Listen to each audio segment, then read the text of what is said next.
दोस्तों UPSC prelims की preparation में अगर हमने प्लेसेस इन न्यूज को कवर नहीं किया तो मान के चलो कि तैयारी में कुछ ना कुछ कमी रहने वाली है। तो ऐसे में ये कमी ना रहे, आप लोगों के लिए ये वीडियो लाया गया है जिसमें आप अच्छे से इन चीजों को कवर कर लेंगे तो एक बहुत हद तक आपको हेल्प मिलने वाली है कि कैसे हम प्लेसेस इन न्यूज को यूटिलाइज करेंगे हमारे आंसर्स को सॉल्व करने में। क्योंकि होता क्या है कि कई बार हमें हमारा जो डायरेक्ट नॉलेज है ना, वो इतनी हेल्प नहीं करता जितना कि इनडायरेक्ट कर देता है। अब आप सोचोगे कि ये क्या बला है। देखो, हमेशा नॉलेज लिया जाता है तो हमारे सामने क्वांटिटी की तो कमी नहीं है, बहुत वैरायटी है, लेकिन हमें लिमिटेड चीजों पर रिलाय करते हुए हमारे नॉलेज को, हमारी स्किल्स को अप्लाई करते हुए और ऐसे काम करना है जैसे कि जो चीज आती है उससे डायरेक्ट सॉल्व हो रहा है क्वेश्चन, दैट्स ओके। नहीं हो रहा है तो कम से कम इतना तो दिमाग लगा ले कि यार ऐसा पढ़ा था कि नहीं पढ़ा, ऐसा शायद ऐसा नहीं था या शायद ऐसा था। तो वो जो हिंट है ना, वो फिर आपका गैस वर्क में हेल्प कर जाता है। तो उसी पॉइंट ऑफ व्यू से ये वीडियो आप लोगों के लिए लाया गया है जहां पर हम अच्छे से जानने की कोशिश करेंगे इंपॉर्टेंट प्लेसेस के बारे में, उनके रेलेवेंस के बारे में, और एक तरीके से आप देखोगे कि हम कॉन्टिनेंट और रीजन वाइज चीजों को स्टडी करेंगे। ठीक है, देखो आगे बढ़े उससे पहले आप लोगों के लिए एक तो बहुत इंपॉर्टेंट अनाउंसमेंट। जो लोग भी प्रीलिम्स 2026 के लिए यूं सोचें कि भाई सेल्फ स्टडी तो कर रहे हैं लेकिन थोड़ा सा पुश अगर मिल जाए कहीं से एकदम कम समय में अच्छे तैयारी का, तो उसके लिए देखो आप लोगों के लिए पीडब्ल्यू ओनली आईएएस की तरफ से सृजन प्रीलिम्स क्रैश कोर्स रन कराया जा रहा है 2026 प्रीलिम्स के लिए। इसको आप ज्वाइन कर सकते हैं जिससे कि आपको कम समय में अच्छे तैयारी का पूरा मौका मिल जाएगा। ठीक है, और फिर सवाल आता है कि भाई पीडीएफ कहां मिलेगी। तो देखो, इस पर्टिकुलर पीडीएफ को आप डाउनलोड कर पाओगे, इस क्यूआर कोड को स्कैन करके मुझे फॉलो कर लीजिए टेलीग्राम चैनल को, और यहां से ही आपको पीडीएफ मिलेगी। समझ गए हो। पिछला जो वीडियो था उसकी पीडीएफ मैंने ऑलरेडी शेयर कर रखी है वहां पे, तो आपने डाउनलोड कर ली होगी, मैं ये आशा करके चल रहा हूं। तो चलिए बिना देरी के स्टार्ट करते हैं। देखो जी, बात ऐसी है, हम जब कॉन्टिनेंट वाइज देखें तो आज हम Africa, Asia, Europe, Americas, Australia, इनमें डिफरेंट लोकेशंस के बारे में स्टडी करेंगे कि कौन कौन सी लोकेशंस न्यूज में रही है। तो सबसे पहली न्यूज जो है that is related to Somaliland. देखो होता क्या है, पहले तो हमें यह पता होना चाहिए, इजराइल है ना, इजराइल दुनिया का पहला देश बन गया है जिसने सोमालीलैंड को रिकॉग्निशन दे दिया। देखा जाए तो आप मैप देखते हो तो जनरली आपने क्या देखा कि इस तरीके से पूरा एक एरिया जिसकी बाउंड्री को मैं यहां पर कवर कर रहा हूं, वो पूरा एरिया एक कंट्री के नाम से हम सुनते हैं जिसको बोलते हैं सोमालिया। लेकिन सोमालिया में क्या है, एक एरिया है ऑटोनोमसली रन हो रहा है। इवन आप देखो कि ये पार्ट तो सोमालिया का दिखाया जाता है लेकिन इनके पास में अपनी खुद की करेंसी, खुद का सारा सिस्टम रन इन्होंने सेटल कर रखा है। तो ऐसे में इनकी डिमांड थी सोमालीलैंड की कि भाई हमें एक सेपरेट कंट्री के तौर पर रिकॉग्निशन मिलनी चाहिए। तो इजराइल ने अल्टीमेटली ये कर दिया, और इसके पीछे लॉजिक भी आपको समझ में आना चाहिए कि जिस तरीके से ये जो बाबल मंदेब वाला एरिया है, जो मैं डॉट लगा रहा हूं, वो देखो आप, जिबूती और यमन के बीच में है ना, यहां से जो भी ट्रेड जाता है, जो भी एनर्जी सप्लाई होती है ना, उसको लेकर के इजराइल थोड़ी अपनी सेफ्टी सिक्योरिटी इंश्योर करना चाह रहा था। तो इजराइल ने रिकॉग्निशन दे दिया सोमालीलैंड को, क्योंकि ये बाबल मंदेब वाले एरिया में अच्छा खासा ट्रेड को कंट्रोल करने वाला एरिया आ जाता है। समझ गए ना। तो एक तो हमें ध्यान रखना है इसकी लोकेशन क्या है। ये आपका ये जो सोमाली पेनिनसुला है, इसके नॉर्थ वेस्टर्न पार्ट पर आपका ये लोकेशन है। सोमाली पेनिनसुलर वाला, पेनिनसुला का रीजन अगर देखो तो ये, और इसके ये नॉर्थ वेस्ट वाले रीजन में लोकेटेड है। बॉर्डर किस किस के साथ शेयर हो रही है, जिबूती के साथ में, इथियोपिया के साथ में, और सोमालिया के साथ में खुद में। ध्यान रखें कि जो ये सोमालिया का बचा हुआ एरिया है ना, ये वाला एरिया, इसको पंटलैंड बोलते हैं। ये हमें थोड़ा सा ध्यान रख लेना है, पंटलैंड। ठीक है ना। इसके अलावा देखा जाए तो ये आपको इधर गल्फ ऑफ एडन के साथ में भी अपनी कोस्टल लाइन बनाता हुआ दिख रहा है ना।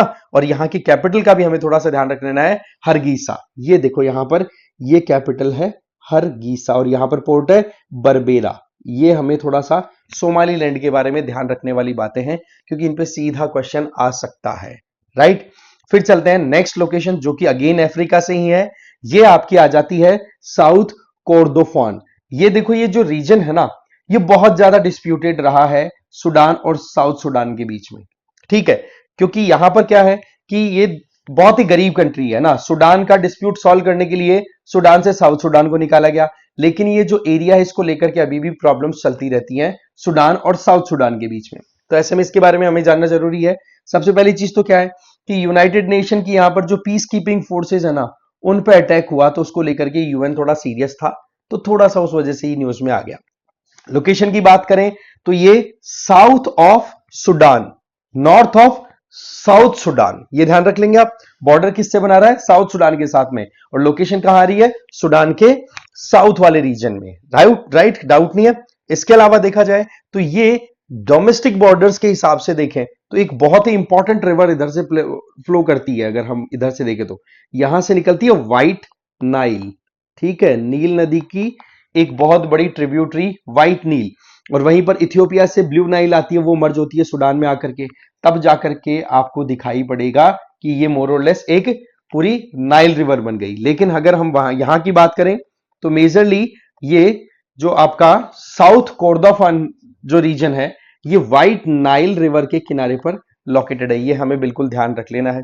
यहां पर कुछ लोकल कम्युनिटीज मिलती हैं, जिनमें एक तो न्यूबा, ये याद रख लेना है, और इसके अलावा यहां पर अरब पेस्टोरल्स मतलब चरागाह पर, या कहते ना कि अपनी खुद के रेवड़ों के साथ में, फ्लॉक्स के साथ में घूमने वाली कम्युनिटीज में मिलती है, जिसमें एक तो मिसेरिया है और एक हवाजमा है। ये थोड़ा सा हमें याद रख लेना है, मिसेरिया एंड हवाजमा, ये यहां पर आपको देखने को मिल जाती है।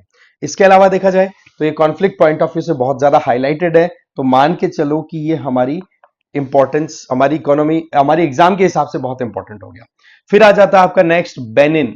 देखो बेनिन जो है ना, ये आपका वेस्ट अफ्रीकन कंट्री है। एक तो ये हमें ध्यान रख लेना है।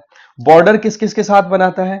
नाइजीरिया, नाइजर, बुर्किना फासो और घाना, इनके साथ में अपनी बॉर्डर, सॉरी घाना नहीं, यहां पर आप घाना नहीं बनाएंगे, ये हमारा आ गया घाना की बजाय, this will be, 1 second, yes, यहां पर टोगो, टोगो के साथ में बनाता है। तो ये नाइजीरिया, नाइजर, बुर्किना फासो और टोगो। और बेनिन की अगर बात करें तो इसकी कोस्टल लाइन क्रिएट होती है अटलांटिक ओशन में, जो बाइट ऑफ बेनिन वाला एरिया है वहां से, ठीक है, और साथ में इसकी जो कैपिटल है वो कोस्टल एरिया में लोकेटेड है, दैट इज कोटोनू। न्यूज में क्यों रहा? देखो यहां पर मिलिट्री कू के बहुत ज्यादा अटेम्प्ट किए जा चुके हैं। बताया जाता है 2020 के बाद में 17 टाइम्स यहां पर अटेम्प्ट किए जा चुके हैं, और ये अपने आप में बड़ी कंसर्निंग बात है। और जिस रीजन में बेनिन लोकेटेड है ना, उस रीजन को बोला जाता है साहेल रीजन, ठीक है ना, ये हमें थोड़ा सा ध्यान रख लेना है। साहेल रीजन और आपका वेस्ट अफ्रीका वाला रीजन, ठीक है, साहेल थोड़ा ऊपर की तरफ चला गया, इन दोनों को मिलाकर के अफ्रीका में बोला जाता है कू बेल्ट। कू का मतलब एक तरीके से तख्ता पलट, यहां पर अटेम्प्ट होते ही रहते हैं, ठीक है। तो वेस्ट अफ्रीका वाले एरिया में आपका बेनिन लोकेटेड है, ध्यान रख लेना इसके बारे में। पॉलिटिकली बहुत ज्यादा अनस्टेबल रीजन है, तो इस वजह से ऐसे डिस्प्यूटेड, या फिर कहते हैं ना कि कहीं ना कहीं न्यूज में हाईलाइटेड एरियाज पे क्वेश्चन आना बहुत आम बात बन जाती है, तो ध्यान रख लेंगे बेनिन। फिर आ जाता है आपका हाईली गुब्बी वॉल्केनो। सबसे पहली चीज इसकी लोकेशन, देखो यहां पर इथियोपिया, इथियोपिया का ही नॉर्दर्न रीजन में आप जाओगे तो यहां पर हाईली गुब्बी माउंट यहां पर मिल जाएगा आपको। ये एक वॉल्केनिक माउंट है, ठीक है। ये क्या है कि अभी रिसेंटली 10,000 साल बाद में, अब आप सोचो कितना लंबा टाइम लिया है, 10,000 साल बाद में मैसिव एशेज इधर से निकलते दिखे हैं, और उन एशेज की फ्लो भी आप देखो तो इंडिया की तरफ जाती हुई दिखाई पड़ी है, जिसकी वजह से एविएशन और एयर क्वालिटी को लेकर के बड़े कंसर्न्स रेज हुए। इसके अलावा ये जो लोकेशन है, जिस तरफ हम इस हाईली गुब्बी वाले की बात कर रहे हैं, ठीक है, इस पर्टिकुलर वॉल्केनो की बात कर रहे हैं, इस रीजन को बोला जाता है एफार, ठीक है ना, अफार भी बोला जाता है। अफार रीजन में ये लोकेटेड है, और इथियोपिया के नॉर्थ ईस्टर्न रीजन में आपको देखने को मिल जाएगा मोटा मोटा अगर देखें तो, ठीक है। और ये जिस पर्टिकुलर माउंट रेंज में लोकेटेड है, ये हमें थोड़ा सा ध्यान रखना है, जिसका नाम है एरटा एले रेंज, ठीक है ना, उसी माउंटेन रेंज का ये पार्ट है, हाईली गुब्बी नाम से, ठीक है। एफआर डिप्रेशन वाले रीजन में लोकेटेड है। अच्छा, यहां पर ये वोल्केनो एक्टिव क्यों हुआ, इसके पीछे अगर लॉजिक देखें तो देखो यहां पर एक तो ये आपकी ऊपर की तरफ अरेबियन प्लेट है, ठीक है, अरेबियन पेनिनसुला वाली प्लेट है, राइट। इस तरफ की बात करें, इस तरफ, इसको अगर यूं डिवाइड करके इस तरफ देखें तो ये न्यूबियन आपकी प्लेट आ गई, जिसको अफ्रीकन प्लेट भी बोल दिया जाता है, और ये इस तरफ वाली प्लेट आ गई, दैट इज सोमालियन प्लेट। अब क्या हो रहा है कि ये सोमालियन प्लेट जो है वो ड्रिफ्ट अवे कर रही है, जिसकी वजह से ये मोर और लेस एरिया जो ये जो रीजन है ये अफ्रीकन आपकी जो रिफ्ट वैली है उसका पार्ट होने के चलते एक्टिवेटेड है, राइट। यहां से जो वॉल्केनिक इरप्शन हुआ है उसके चलते यहां पर क्रिएशन हुआ है शील्ड वॉल्केनो का। शील्ड वॉल्केनो का मतलब क्या हो गया कि यहां पर जो लावा निकला वो बहुत ही ज्यादा बेसाल्टिक रहा और वो दूर दूर तक फैल गया। तो उस पॉइंट ऑफ व्यू से ये थोड़ा सा हमें highly Gubbi volcano country wise याद रख लेना है, इथियोपिया में लोकेटेड है। फिर नेक्स्ट इंपॉर्टेंट अफ्रीकन लोकेशन है अल फसार। ये देखो सुडान का ही दूसरा पार्ट है जो कि डिस्प्यूट में रहा, अल फाशर। ठीक है, हुआ क्या है कि सुडान में क्या है कि एक तरफ तो सुडान आर्म फोर्सेस हैं और वहां पर दूसरी तरफ वहां की पैरामिलिट्री फोर्सेस हैं जिनको रैपिड सपोर्ट फोर्स बोला जाता है। अब सोचो मिलिट्री फोर्स और पैरामिलिट्री फोर्सेस के बीच में ही कॉन्फ्लिक्ट हो गया, इसके चलते ये रीजन हाईलाइटेड रहा। अगर स्टेट वाइज देखें तो ये जो एरिया है, जिस एरिया में ये अल्फासिड लोकेटेड है ना, ये आपको देखने को मिलेगा north Darfur state. North Darfur state, कई बार पूछा जाता है कि दारफुर रीजन कौन से कंट्री से एसोसिएटेड है, ठीक है। और मोर और लेस ये एरिया कौन सा आ गया, वेस्टर्न सुडान आ ही गया। यहां पर एक तो क्या है, मल्टी एथनिक सोसाइटी है, ठीक है ना।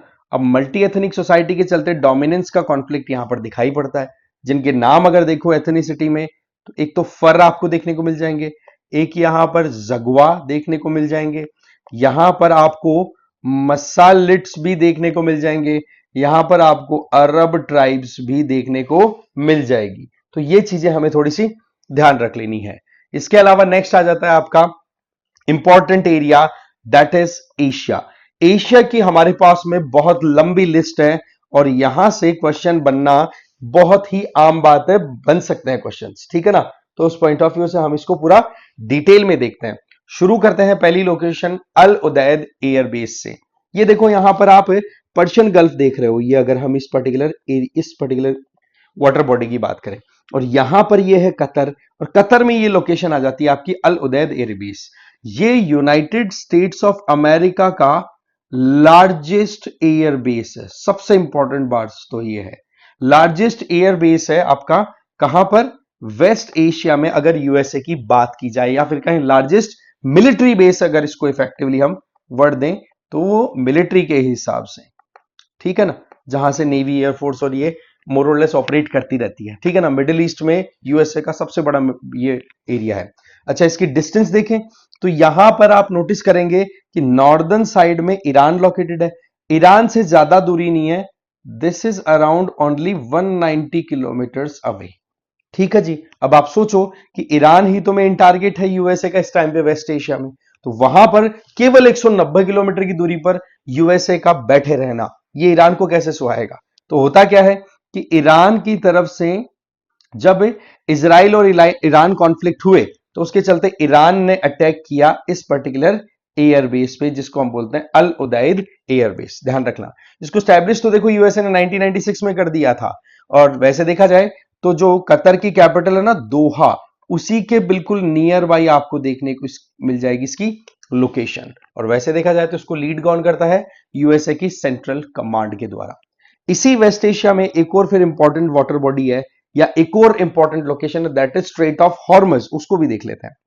ये देखो यहां पर ईरान और ये छोटा सा एक्सक्लेव है ओमान का, इन दोनों के बीच की ये वाटर बॉडी जो कि पर्शियन गल्फ को कनेक्ट करती है गल्फ ऑफ ओमान के साथ में।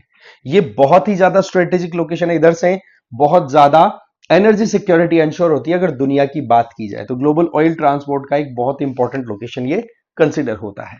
तो क्या है कि यहां पर भी जिस तरीके से इसराइल और ईरान के प्रॉक्सीज के बीच में लड़ाई हुई, तो ये भी एरिया हाईलाइट हो गया, क्योंकि चौक पॉइंट के तौर पे ईरान ने कई बार धमकियां दी कि भाई इसको तो हम बंद कर देंगे। तो इसकी थोड़ी लोकेशन को इनको समझ लेते हैं। सबसे इंपॉर्टेंट चीज तो ये है कि जैसे ही हम थोड़ा नॉर्थ की तरफ जाते तो ये छोटे छोटे 2-3 आइलैंड्स का ग्रुप है यहां पर ईरान में। याद रख लेना, ये 2-3 आइलैंड्स ईरान के जो पर्शियन गल्फ को, ये जो स्ट्रेट ऑफ हॉर्मज है ना, इसी के जस्ट नॉर्थ की तरफ देखने को मिलता है, जिनका नाम है, एक आइलैंड ग्रुप का नाम, तो एक आइलैंड का नाम था कैशम और एक का नाम है हॉर्मुज, और उस हॉर्मुज आइलैंड के नाम पर ही स्ट्रेट ऑफ हॉर्मुज इसका नाम पड़ा। और साउथ की तरफ ये जो ओमान का जो एरिया है, ठीक है ना, जो कि यूएई के जस्ट नॉर्थ की तरफ है, बट ओमान से दूर है क्योंकि बीच में यहां पर ओमान आ चुका है। तो ये जो लोकेशन है ये पेनिनसुलर रीजन है, इसको मुसांदम पेनिनसुला भी बोला जाता है। ये भी कई बार पूछा जाता है, मुसांदम पेनिनसुला जो कि ओमान का पार्ट है, ये हमें ध्यान रख लेना, इसमें गलती नहीं होनी चाहिए, मुसांदम। ओके, इसके अलावा यहां के आसपास में इंपॉर्टेंट पोर्ट्स की बात करें तो यहां ये यूएई वाला एरिया आ गया, यूएई, तो यूएई का यहां पर पोर्ट आ गया, यहां पर नाम याद रख लेना, यूएई का एक पोर्ट है दैट इज फुजैरा, ये यूएई का पोर्ट यहां पर लोकेशन है। इसके अलावा इराक, ये भी एक इंपॉर्टेंट कंट्री है, यहां पर ये देखो कोस्टल एरिया यहां पर बनाता है इराक, इराक का भी पोर्ट यहां पर लोकेटेड है दैट इज बसरा, ठीक है। और फिर उसके अलावा यहां पर ईरान लोकेटेड है, ईरान का यहां पर बंदर अब्बास लोकेटेड है, ठीक है ना, ये हमें थोड़ा सा ध्यान रख लेना, बंदर अब्बास, बंदर अब्बास ये नॉर्दर्न साइड में आपको देखने को मिल जाएगा। तो कुल मिलाकर के ये एरिया जो है ना ये बहुत ज्यादा हाईलाइटेड रहता है, तो स्ट्रेट ऑफ हॉर्मज भी इंपॉर्टेंट हो गया, अल उदैद एयरबेस भी हमारे लिए इंपॉर्टेंट हो गया। और इसी का थोड़ा सा और हम वेस्ट की तरफ जाएं तो हमें पोर्ट ऑफ हाइफा भी देखने को मिल जाएगा, यहां पर ये इजराइल आ गया, इसको थोड़ा सा हम जूम आउट करें तो इजराइल यहां पर ये छोटा सा कंट्री है, जिसको हम थोड़ा सा जूम करें तो यहां पर ये बड़ी सी लोकेशन आ जाती है। इजराइल एक तरफ इजिप्ट के सिनाई पेनिनसुला के साथ अपनी बॉर्डर बनाता है, वेस्ट साउथ वेस्ट की तरफ, नॉर्थ की तरफ लेबनान से, नॉर्थ ईस्ट इजराइल सीरिया से, और ईस्ट की तरफ जॉर्डन से अपनी अपनी बॉर्डर बनाता है। वहीं पर कोस्टल लाइन जो है वो मेडिटेरेनियन सी के साथ में इजराइल शेयर किया करता है। तो एक तो ये मैप हमें अच्छे से समझ लेना है। दूसरा, यहां पर एक तो ये वेस्ट बैंक है जिसको पैलेस्टीनियन टेरिटरी के तौर पे बोला जाता है, एक यहां पर ये छोटी सी पट्टी दिख रही होगी जिसको गाजा स्ट्रिप बोलते हैं, यहां पर अरब्स रहा करते हैं, मुस्लिम कम्युनिटी की डोमिनेंस है। तो यहां एक्चुअल में इजराइल में ज्यूज और पैलेस्टीनियन अरब्स इनके बीच का जो कॉन्फ्लिक्ट है उसी को एक्सप्लॉइट किया जाता है गाजा स्ट्रिप से ऑपरेट होने वाले हमास के द्वारा। तो इस वजह से ये थोड़ा सा हमारे लिए इंपॉर्टेंट है कि जिस तरीके से इजराइल और हमास का कॉन्फ्लिक्ट स्टार्ट हुआ तो उसमें क्या होता है कि जो हाइफा पोर्ट है इसको डैमेज करने की कोशिश की जाती है हमास के द्वारा, या फिर हमास को सपोर्ट देने वाले कंट्री दैट इज ईरान के द्वारा। पर क्या है कि इस पोर्ट को एक बार फिर से रिपेयर करके इस पे काम स्टार्ट कर दिया गया। ध्यान रखने वाली बात क्या है कि हाइफा पोर्ट और यहां पर पोर्ट ऑफ असदोद, ये दो इंपॉर्टेंट पोर्ट सिटीज है, नंबर 1 हाइफा और नंबर 2 पोर्ट ऑफ असदोद, ये दोनों के दोनों इजराइल के अंडर में है, ये हमें ध्यान रख लेना है। इसके अलावा देखा जाए तो ये कौन से सी के साथ में अपनी कोस्टल लाइन बना रहे हैं, मेडिटेरेनियन सी के साथ में, ये हमें कोई प्रॉब्लम नहीं करेगा। अब ये देखो कि कितनी ज्यादा इंपॉर्टेंट लोकेशन है, यहां से इजराइल यूरोप हो, नॉर्थ अमेरिका हो या फिर एशिया हो, क्योंकि आप यहां पर चलिए वापस से कि इजराइल अपना एशिया के साथ ट्रेड करता है। आप देखोगे यहां पर ये देखो छोटा सा अगर मैं ये लाइन खींच दूं तो ये आपकी सुएज कैनाल बन गई, ठीक है ना। तो इजराइल क्या करता है कि सुएज कैनाल से होते हुए फिर एशियन कंट्रीज के साथ में अपना ट्रेड करता है, इसीलिए तो यहां पर बाबल मंदेब वाला जो रीजन है जो कि जिबूती और यमन के बीच लोकेटेड है, वहां पर बाबल मंदेब वाले एरिया में अपनी पकड़ अच्छी बनाने के लिए इधर की तरफ लोकेटेड जो सोमाली लैंड है उस सोमाली लैंड को रिकॉग्निशन दिया कि नहीं, फर्स्ट आर्टिकल ही आज हमारा यही था। तो उस पॉइंट ऑफ व्यू से ये एक इंपॉर्टेंट चीज हो जाती है, ठीक है। इसके अलावा ये जो हाइफा पोर्ट है ना, ये India middle east European economic corridor जो आईमैक है ना उसमें भी एक इंपॉर्टेंट की के तौर पे देखा जाता है। तो अगर ये डिस्टर्ब होता है तो ये जो लॉन्ग टर्म विजन जो कि G20 की 2023 समिट में फाइनलाइज किया गया था उसके लिए खतरा बन सकती है। तो थोड़ा सा आईमैक के बारे में भी समझ लेते हैं। देखो आईमैक की बात करें तो ये इंडिया को मिडिल ईस्ट से होते हुए और इधर की तरफ ग्रीस के साथ कनेक्ट करते हुए यूरोप तक कनेक्टिविटी देने का एक मसौदा तैयार किया गया जिसमें जिसको मल्टी मॉडल, ठीक है, मल्टी मॉडल ट्रांजिट कॉरिडोर के तौर पे भी देखा गया कि भाई आप यहां पर लैंड देख सकते हो, लैंड, रेल, रोड, वाटर, हर तरीके से कनेक्टिविटी है ना। तो यहां मुंबई से अरेबियन सी से Gulf of Oman, Strait of Hormuz से होते हुए यूएई जबल अली पोर्ट से फिर अंदर के अंदर कंसाइनमेंट को ट्रांसपोर्ट किया जाएगा कहां पर, अल गुवाइफत, ये यूएई का एक और इंपॉर्टेंट ड्राई पोर्ट है ना। फिर वहां से एंट्री हो जाएगी आपकी सऊदी अरब के तीन इंपॉर्टेंट लोकेशन इसके अंडर में है, हरदात, एक आपका रियाद और एक आपका हदीथा। फिर हदीथा के बाद में ये आ जाता है जॉर्डन, जॉर्डन को क्रॉस करके फिर इजराइल में हाइफा, और हाइफा के बाद में फिर ग्रीस के थ्रू यूरोप में एंट्री हो जाती है। और ग्रीस का जो पोर्ट है जिसको इस पर्टिकुलर प्रोजेक्ट आईमैक प्रोजेक्ट के तहत कंसीडर किया गया है, उसका नाम है पीरियस। ठीक है, पाइरियस। ठीक है, थोड़ा सा ये हमें ध्यान रख लेना है। नेक्स्ट लोकेशन आ जाती है कॉम ईरान। देखो होता क्या है, ईरान अपनी खुद की जो लोकल न्यूक्लियर फैसिलिटीज है उनको लगातार एक्सटेंड करता जा रहा है। इवन आज भी न्यूज आई है, अभी रिसेंटली भी डेवलपमेंट्स देखें तो ईरान और यूएस के बीच में बातचीत तो हो रही है, लेकिन अभी इनके ऊपर कोई ब्रेक थ्रू नहीं मिल रहा। ईरान अपनी न्यूक्लियर एनरिचमेंट प्रोग्राम को लगातार बढ़ाते चला जा रहा है। होता क्या है कि इसी के चलते ये जो दो एरियाज है, एक तो कॉम और एक फर्दो। कॉम वैसे वहां पर एक रिवर है और उस रिवर के किनारे पर ही फर्दो करके nuclear facility, uranium enrichment facility Iran की लोकेटेड है वहां पर। तो आप देखो ये है तेहरान जहां पर रिसर्च होती है न्यूक्लियर एनर्जी पे, और ये है फोर्डो जो कि एक यूरेनियम एनरिचमेंट प्लांट है। मतलब क्वालिटी ऑफ यूरेनियम जिस इंप्रूव की जाती है जिससे कि आप अच्छी एनर्जी प्रोडक्शन के साथ साथ में अगर उसको मिलिट्री वाइज भी यूज करना चाहो तो किया जा सके। तो यहां पर फोर्डो, और फोर्डो के जस्ट इधर की तरफ देखो यहां पर सी एक और गांव है, दैट इज कॉम। और कॉम जो है और फोर्डो है, ये दोनों की दोनों है, ये आपकी कॉम रिवर पर ही लोकेटेड है। तो ऐसे में क्या होता है कि ईरान के इन दोनों फैसिलिटीज पे यूएसए ने बॉम्बिंग की थी एक्चुअली। ठीक है ना, तो इस वजह से थोड़ा सा न्यूज में रहे, और रही सही में आईएईए जो है इसके द्वारा यह भी कहा गया था कि ईरान अपनी न्यूक्लियर फैसिलिटीज को बिना कंट्रोल के, विदाउट एनी अप्रूवल लगातार एक्सपेंड करता चला जा रहा है। तो ये अपने आप में बड़ी इंपॉर्टेंट चीज थी, ये लोकेशन हमें ध्यान रख लेना है। और सबसे इंपॉर्टेंट, ये जिस एरिया की हम बात कर रहे हैं ये एरिया आपको एक डेजर्ट के फॉर्म में दिखाई देगा। याद रख लेना है, इस डेजर्ट का भी पर्टिकुलर नेम है, दैट इज दस्त कावीर। याद रख लेना है भाई, दस्त ए कावीर। इस डेजर्ट के वेस्टर्न एज पर आपको देखने को मिल जाएगा फोर्डो और कॉम वाला रीजन। समझ गए?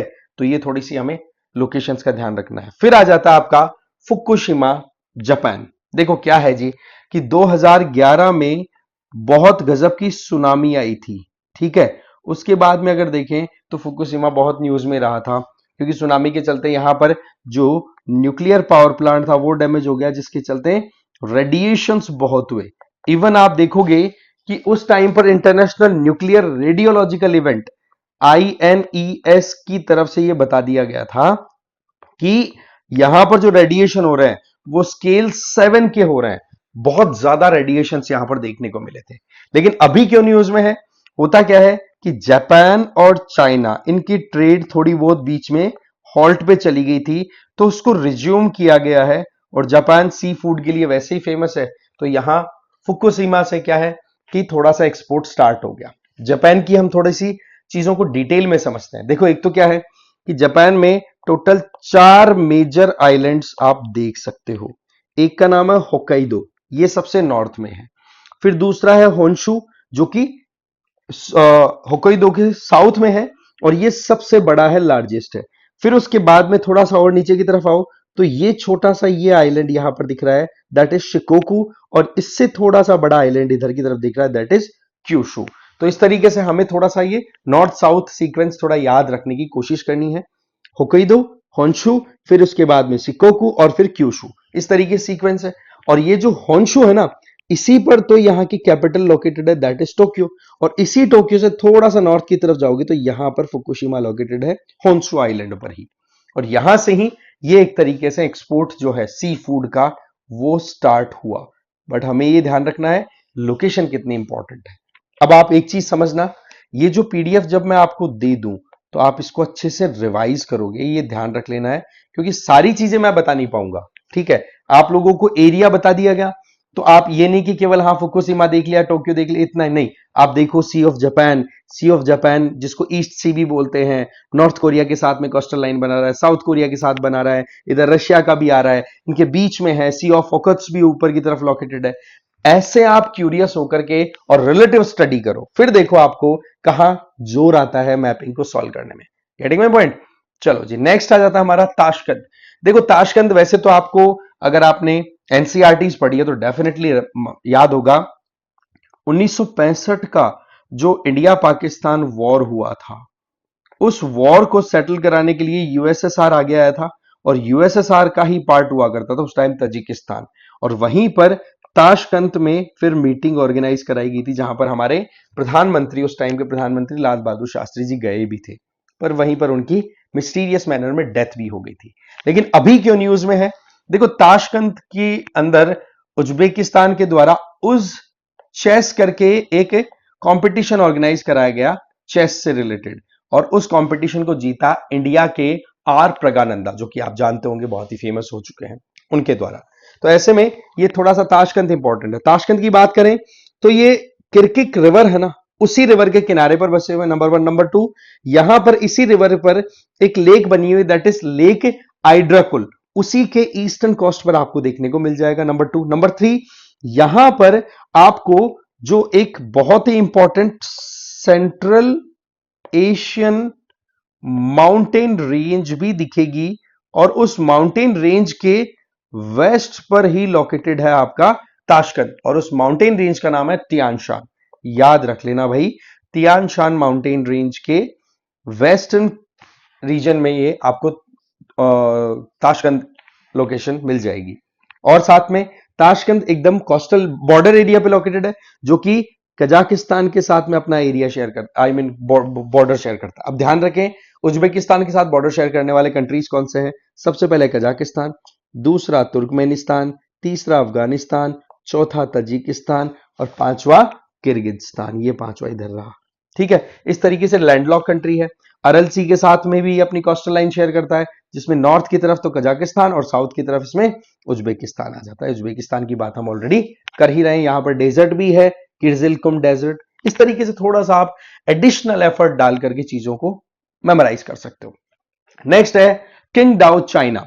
देखो जी, चाइना ने संघाई कॉरपोरेशन ऑर्गेनाइजेशन की जो डिफेंस मिनिस्टर्स की मीटिंग थी वो होस्ट की किंगडाओ में, और ये किंगडाओ यहां पर येलो सी है, और येलो सी में यहां पर ये रीजन है, दैट इज किंगडाओ, ठीक है। और ये एक गल्फ एरिया है वैसे देखा जाए तो, जिसका नाम अगर हम बात करें तो यहां पर ये शेंगडोंग, शेंगडोंग पेनिनसुलर रीजन में लोकेटेड है। शेंडोंग, ठीक है, शेंडोंग पेनिनसुलर रीजन में। और ये रीजन हिस्टोरिकली भी बहुत ज्यादा हाईलाइटेड रहा हुआ है। 1919 में जब फर्स्ट वर्ल्ड वॉर कंप्लीट हो गई थी, ट्रीटी ऑफ वर्सेल साइन हुई ना, तो उस टाइम पर ये शेंडोंग वाला एरिया चला गया था जापान के पास में। फिर बाद में बीच में फिर चाइना ने ले लिया, फिर जापान ने अटैक करके दोबारा ले लिया, फिर अगेन 1945 में जब वर्ल्ड वॉर सेकंड कंप्लीट हुआ तो जापान हार गया था, तो अगेन फिर ये जो रीजन है ये चाइना के पास आ गया था। इस तरीके से ये सीक्वेंस चलती रही, ठीक है, थोड़ा सा ध्यान रख लेना है। बाकी येलो सी की बात करें तो येलो सी में इधर नॉर्थ कोरिया और साउथ कोरिया भी अपनी कोस्टल लाइन बनाते हैं, है ना। थोड़ा सा इसके बारे में भी हमें ध्यान रखने की जरूरत है। फिर चलते हैं next city, next location, that is Petra city. देखो पेट्रा सिटी यहां पर लोकेशन आ गई, जिसमें एक तो ये आपका डेड सी वाला एरिया आ गया, ठीक है ना।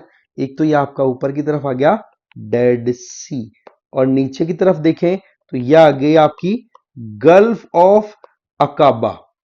इन दोनों के बीच में लोकेटेड है ये, थोड़ा सा ही ध्यान रख लें।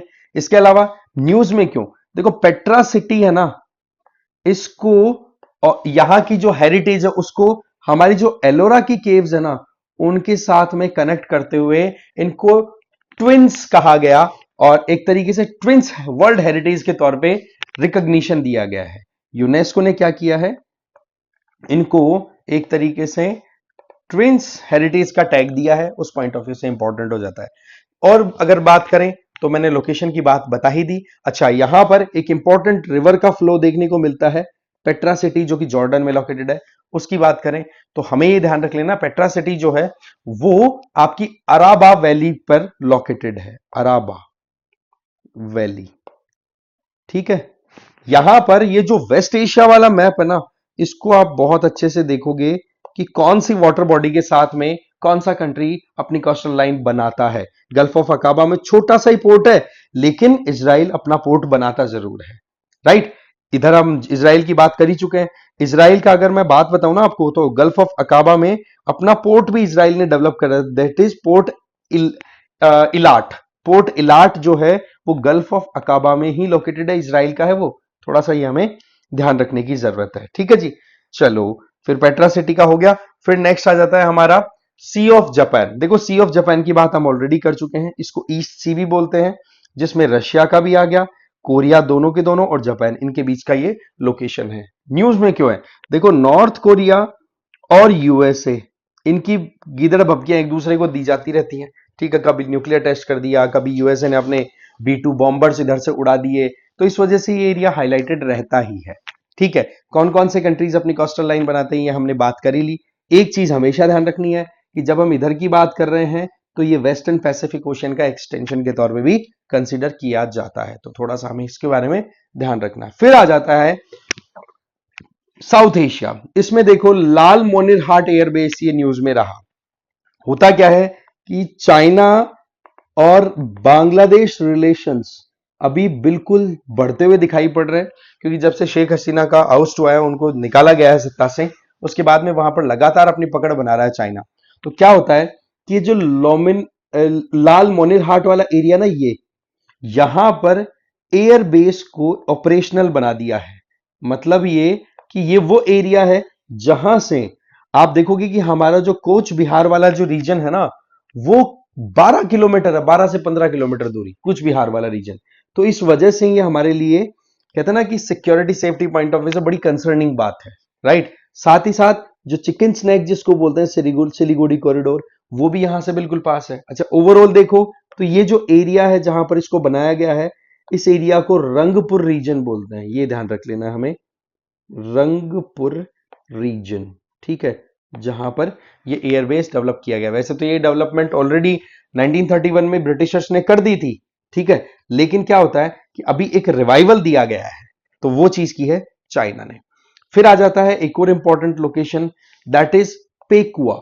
देखो, होता क्या है कि चाइना स्ट्रिंग ऑफ पर्ल्स वाला जो कॉन्सेप्ट था, आपने सुना होगा, स्ट्रिंग ऑफ पर्ल्स, जिसमें क्या है कि इंडिया को सराउंड करना है कैसे भी करके, ठीक है। उसमें क्या किया जा रहा है, इंडिया को सराउंड करने के लिए चलते कि चाइना लगातार यहां पर अपनी पोर्ट कैपेबिलिटी डेवलप कर रहा है, पोर्ट्स को डेवलप कर रहा है, और उन्हीं पोर्ट्स में ये जो कॉक्सस बाजार वाला रीजन है ना, पाकिस्तान क्या बोलते हैं, बांग्लादेश का कॉक्सस बाजार, ठीक है, वहां पर एक पर्टिकुलर एरिया है जहां पर एक डीप सबमरीन बेस तैयार किया गया है, किसके द्वारा? चाइना के द्वारा। और वो एरिया जो है जहां पर ये डेवलपमेंट हुआ है, वो एरिया ही आपका पेकुआ रीजन है, ठीक है ना। इसमें आप देखो कि इसी रीजन के पास में एक और आइलैंड है, ये छोटा सा इधर की तरफ अगर आप देख सको तो ये तो हो गया आपका, इस आइलैंड का नाम है मातरबाड़ी, ठीक है, मातरबाड़ी। और ये जो जहां पर चाइना ने अपना सबमरीन बेस डेवलप कराया है बांग्लादेश को असिस्ट करके, वो हो गया आपका रीजन पेकुआ, ठीक है ना। तो क्या होता है कि ये जो मातरबाड़ी वाला रीजन है ना, यहां पर इन्वेस्टमेंट है जापान का। तो ये एक इंटरेस्टिंग चीज है। और थोड़ा सा इसमें नीचे की तरफ आएंगे तो यहां पर आपको सेंट मार्टिन आइलैंड भी दिखेगा। कौन सा दिखेगा भाई? Saint Martin island. और ये वही आइलैंड है जिसको लेकर के शेख हसीना के सामने प्रपोजल आया था, लेकिन शेख हसीना ने मना कर दिया, अल्टीमेटली हटा दिया गया उनको सत्ता से। तो ये हमें थोड़ा सा जो बे ऑफ बंगाल में जो कुछ भी जियोपॉलिटिकल डेवलपमेंट्स हो रहे हैं, उस पॉइंट ऑफ व्यू से थोड़ा ध्यान रखने की जरूरत होती है। समझ गए बात को? फिर आ जाते हैं next important location, that is Senkaku Islands. देखो, चाइना हर तरफ अपने पड़ोसियों के साथ कुछ ना कुछ गड़बड़े करता रहता है।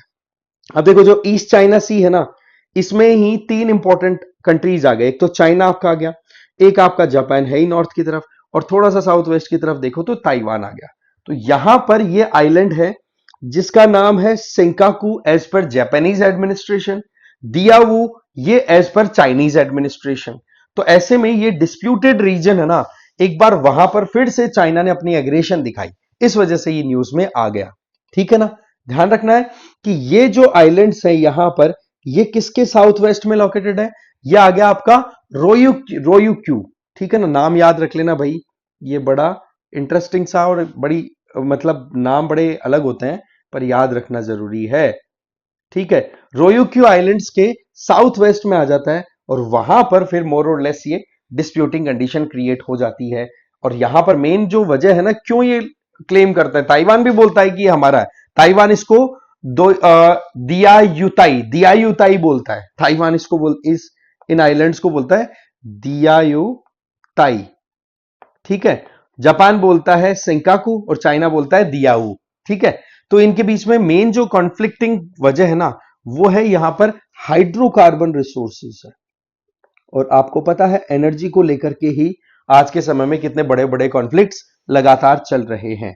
और हाइड्रोकार्बन से इनकी लोकेशन की बात करें तो ये आइलैंड्स देखो, Eurasian plate, right, Eurasian plate and Pacific plate, इन दोनों की कन्वर्जेंस पे लोकेटेड है, वहां पर ये आइलैंड क्रिएट हुए हैं। तो ऐसे में ये वैसे भी रीजन बहुत ही सेंसिटिव रहता है अगर हम जियोपॉलिटिकली भी देखें तो। अब आ जाते हैं हम अमेरिकाज में, नॉर्थ अमेरिका, साउथ अमेरिका की जो भी लोकेशंस है उनको, सेंट्रल अमेरिका की लोकेशन उनको देखेंगे। सबसे पहले कनानास कीस, अल्बर्टा। ये देखो नॉर्थ अमेरिका में जो कनाडा है ना, वहां की एक इंपॉर्टेंट प्रोविंस है अल्बर्टा। और उसी में आप देखोगे तो आप यहां नोटिस करो, ये रोकीज माउंटेन है और इसी रोकीज माउंटेन में एक नेशनल पार्क है बैंफ। और इसके ईस्ट में ही आपको ये पर्टिकुलर सिटी देखने को मिल जाएगी, कनानास्कीस।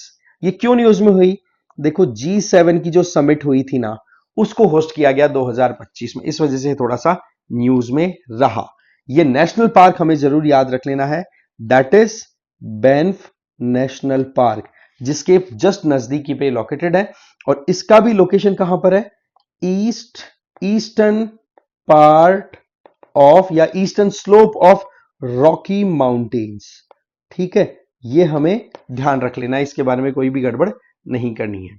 फिर नेक्स्ट आ जाते हैं हम central American country El Salvador के बारे में। देखो होता क्या है कि यूएस से बड़ा परेशान रहता है इन सेंट्रल अमेरिकन कंट्रीज को लेकर के कि यार इधर से तुम लोग ड्रग्स भी भेजते हो, इधर से ह्यूमन ट्रैफिकिंग भी होती है और लोग इलीगली जो है वो यूएसए में एंटर भी होते हैं। तो ऐसे में यूएसए ने अल सल्वाडोर के साथ में एक डील की है कि कैसे भी करके ये लोग मिलकर के और क्रिमिनल्स को पकड़ेंगे। तो उस पॉइंट ऑफ व्यू से न्यूज में रहा। तो अल सल्वाडोर के बारे में थोड़ा जाने। देखो अल सल्वाडोर की कैपिटल है सैन सल्वाडोर, एक तो ये ध्यान रख लेना। दूसरा ग्वाटेमाला, राइट, हॉन्ड्यूरस और निकारागुआ, इनके साथ में ही अपनी बॉर्डर बनाता है। और सबसे इंटरेस्टिंग चीज, अल सल्वाडोर अगर आप इन पूरे मैप को अच्छे से देखोगे तो एक चीज बड़ी अच्छे से समझ में आएगी कि ये इकलौता सेंट्रल एशियन कंट्री है, ओनली सेंट्रल, सॉरी एशियन क्यों बोल रहा हूं भाई, ओनली सेंट्रल अमेरिकन कंट्री, ठीक है, जो कि इधर आप देखो कैरेबियन सी के साथ में कोस्टल लाइन नहीं बनाता, ये कंप्लीटली पैसिफिक ओशन की तरफ ही ओपन होता है। ये थोड़ा सा हमें ध्यान रखने की जरूरत है, राइट। इसके अलावा देखा जाए तो इसको लैंड ऑफ वॉल्केनो भी बोला जाता है। अल सल्वाडोर के अलग हम नामों की बात करें, लैंड ऑफ वॉल्केनोज भी बोला जाता है, क्योंकि ये जो रीजन है ना, ये मेक्सिको में एक माउंटेन रेंज है, दैट इज सियरा मेड्री वॉल्केनी रेंज। ये सियरा मेड्री रेंज है यहां पर, उसी का मोरलेस एक एक्सटेंशन है, ठीक है ना, सियरा मेड्री रेंज, उसी का ये एक्सटेंशन है जहां पर वॉल्केनोज अच्छे खासे देखने को मिल जाते हैं। इसके अलावा नेक्स्ट इंपॉर्टेंट लोकेशन है that is Alaska peninsula. Alaska तो आपको ध्यान है ही, अमेरिका का एक इंपॉर्टेंट स्टेट है ना, इसी का एक्सटेंशन ये देख सकते हो आप यहां पर, अलास्कन पेनिनसुला। ये एल्यूशियन आइलैंड्स के साथ में भी अपनी कनेक्टिविटी रखता है। तो इसको थोड़ा सा जानने की कोशिश करते हैं क्या है। अलास्का वैसे हाईलाइट भी रहा था एंकरेज मीटिंग को चलते, आपको ध्यान होगा कि व्लादिमीर पुतिन और डोनाल्ड ट्रंप की मीटिंग जो हुई थी वो यहीं पर तो ऑर्गेनाइज हुई थी, यूक्रेन को लेकर के, एंकरेज में, है ना। तो ये एक्सटेंशन देखो तो पैसिफिक ओशन की तरफ निकला हुआ रहता है, राइट। और यहां पर अगर अलास्का पेनिनसुला की बात करें तो ये वॉल्केनिक ओरिजिन के हैं, ठीक है, वॉल्केनिक आप कहो कि आइलैंड्स है, ठीक है, आर्कीपेलागोस है। और यहां पर देखो तो अगेन वही बात, पैसिफिक प्लेट कन्वर्ज कर रही है किसके साथ में, नॉर्थ अमेरिकन प्लेट के साथ में, अगर हम मेजर प्लेट्स की या टेक्टोनिक प्लेट्स की बात करें। ये रीजन जो है यहां पर आपको फिशरीज का भी अच्छा खासा स्कोप दिखाई पड़ेगा। राइट। तो थोड़ा सा इसके बारे में हमें थोड़ा सा अलास्का पेनिनसुला के बारे में भी देख लेना है। और बेरिंग सी इसके वेस्ट की तरफ है और पैसिफिक सी इसके आप देखोगे तो ईस्ट की तरफ इसकी लोकेशन आ जाती है, ठीक है ना। और गल्फ ऑफ अलास्का आगे की तरफ थोड़ा एक्सटेंड कर देंगे। तो ये मैप आप थोड़ा सा और डिटेल में देख लेना, पीडीएफ में आपको देने वाला हुई। फिर आ जाता है आपका युकाटन पेनिनसुला। ये पेनिनसुला बड़ा इंटरेस्टिंग है, ध्यान से देखो। ये जो युकाटन पेनिनसुला है ये मेक्सिको का एक्सटेंशन है। थोड़ा सा इसमें ग्वाटेमाला माला का भी रीजन आ गया और थोड़ा बेलिज का भी आ गया। ये 3 कंट्रीज में फैला हुआ एरिया है, ठीक है। ये पेनिनसुलर रीजन, इसमें मेक्सिको, बेलिज और ग्वाटेमाला आ गए। और सबसे इंटरेस्टिंग चीज, ये किस तरफ ओपन होता है? एक तरफ तो गल्फ ऑफ मेक्सिको है, दूसरी तरफ कैरेबियन सी है। उनके बीच में ये लोकेटेड एक लैंड बॉडी है जो कि इंट्रूड कर रही है, आगे की तरफ बढ़ी हुई है, ठीक है। और यहां पर सबसे इंपॉर्टेंट चीज क्या है? ये जो पेनिनसुला है ना, ये सिविलाइजेशनली बहुत ही इंपॉर्टेंट रहा है। यहां से मायन सिविलाइजेशन, जो कि इस पर्टिकुलर एरिया में रही हुई सेंट्रल अमेरिका की बहुत पुरानी सिविलाइजेशन है, उसके ओरिजिन के रिमेन्स यहां पर मिले, ठीक है। तो टूरिज्म पॉइंट ऑफ व्यू से बहुत ज्यादा हाईलाइटेड ये रहता है। फिर आता है फॉकलैंड आइलैंड्स। देखो, अर्जेंटीना की जब बात करते हैं तो साउथ अमेरिका में है, और उसी से थोड़ा सा आप ईस्ट की तरफ चले जाओ, सदर्न अर्जेंटीना से ईस्ट की तरफ, तो वहां पर मिलेंगे फॉकलैंड आइलैंड्स, जिनको 2 पार्ट्स में डिवाइड किया हुआ है, एक तो वेस्ट और एक ईस्ट, सिंपल सा। और उसी से थोड़ा सा साउथ ईस्ट की तरफ चले जाओ तो साउथ जॉर्जिया आइलैंड भी देखने को मिल जाएगा। ये रिलेटिवली हमें स्टडी कर लेना है। अब फॉकलैंड आइलैंड्स क्या है? ये डिस्प्यूटेड टेरिटरीज है बेसिकली, ठीक है ना। डिस्प्यूटेड टेरिटरीज है किस किस के बीच में? एक तरफ तो यूनाइटेड किंगडम यूके और दूसरा अर्जेंटीना, इनके बीच में इसको लेकर के एक बार लड़ाई भी हुई थी 1982 में, जिसको फॉकलैंड वॉर भी बोला गया, ठीक है ना। और ये अभी भी चल रहा है कि भाई कौन ज्यादा क्लेम इसमें रखता है। तो थोड़ा सा ही ध्यान रख लेना है। ये एकदम आप देखो तो साउथ पोल के पास में, अंटार्कटिका के पास में इसकी लोकेशन आ जाती है। फिर आ जाता है आपका माचू पिचू। ये तो ध्यान होगा, जो नए 7 वंडर्स हैं, न्यू 7 वंडर्स हैं, उनमें से एक है आपका माचू पिचू। अब आप मुझे कमेंट्स में बताओ कि इंडिया से कौन रिप्रेजेंटेशन रखता है न्यू 7 वंडर्स में। देखो, माचू पिचू की बात करें तो पेरू में लोकेटेड है। पेरू की बात करें तो ये पैसिफिक ओशियन के ईस्ट में है, जो कि अपने नॉर्थ वेस्ट में इक्वेडोर, नॉर्थ और नॉर्थ ईस्ट में कोलंबिया, ईस्ट में ब्राजील, साउथ ईस्ट में बोलीविया और साउथ ईस्ट में ही यहां पर चिली से अपनी कोस्टल बॉर्डर लाइन शेयर करता है। यहां की कैपिटल लीमा है। और वैसे देखा जाए तो यहां पर यह है माचू पिचू, ठीक है। एक बहुत ही इंपॉर्टेंट हेरिटेज साइट। वैसे देखा जाए तो यहां पर वर्ल्ड की सबसे आप कहो लंबी mountain range, that is Andes mountain range है ना, वो पास होती है और वहां पर ही ये माचू पिचू आ जाता है। माचू पिचू एक रिवर पर भी लोकेटेड है। अगर उस रिवर का नाम हमसे कोई पूछे तो थोड़ा सा हमें याद रख लेना है, उरुबंबा। क्या करेंगे जी? उरुबंबा रिवर पे ये लोकेटेड आ जाता है, ठीक है। इसमें कोई डाउट नहीं है। चलो जी, इसको यूनेस्को वर्ल्ड हेरिटेज साइट ने 1983 में रिकॉग्निशन दे दिया। यूनेस्को की ये वर्ल्ड हेरिटेज साइट भी है और ये new 7 wonders of the world में इंक्लूडेड है।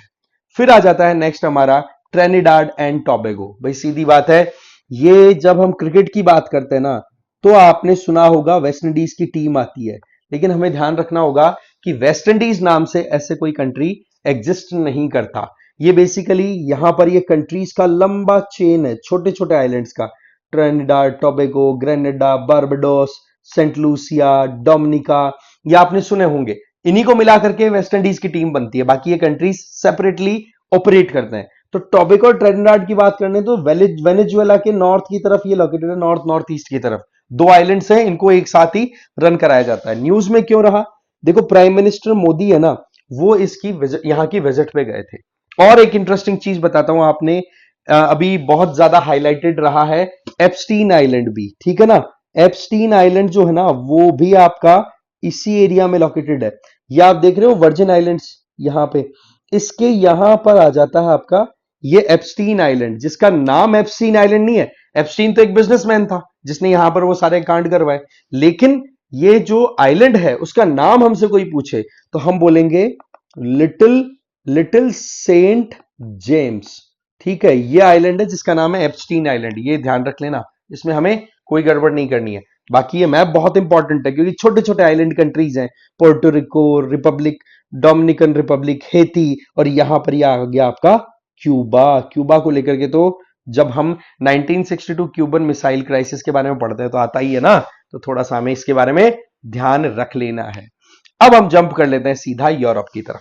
देखो यूरोप बहुत ही इंपॉर्टेंट कॉन्टिनेंट है, और वैसे देखा जाए तो यहां से वैसे भी हमें नॉर्मली देख लेना चाहिए कि भाई कौन कौन से कंट्रीज हैं, या फिर किस तरीके से ब्लैक सी से कोस्टल लाइन शेयर होती है, मेडिटेरेनियन सी, अटलांटिक ओशन, इधर नॉर्थ सी, बाल्टिक सी, नॉर्वियन सी, आर्कटिक सर्कल किस तरीके से इंपॉर्टेंट हो रहा है, ये आइसलैंड वाला रीजन इधर जाओगे तो ग्रीनलैंड आ जाएगा, वैसे भी इंपॉर्टेंट हो जाता है, लेकिन वैसे ग्रीनलैंड नॉर्थ अमेरिका में जाता है, ध्यान रखना।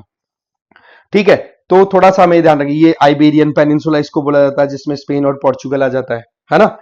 तो इसमें स्टार्ट करते हैं। First location the Hague, Netherlands.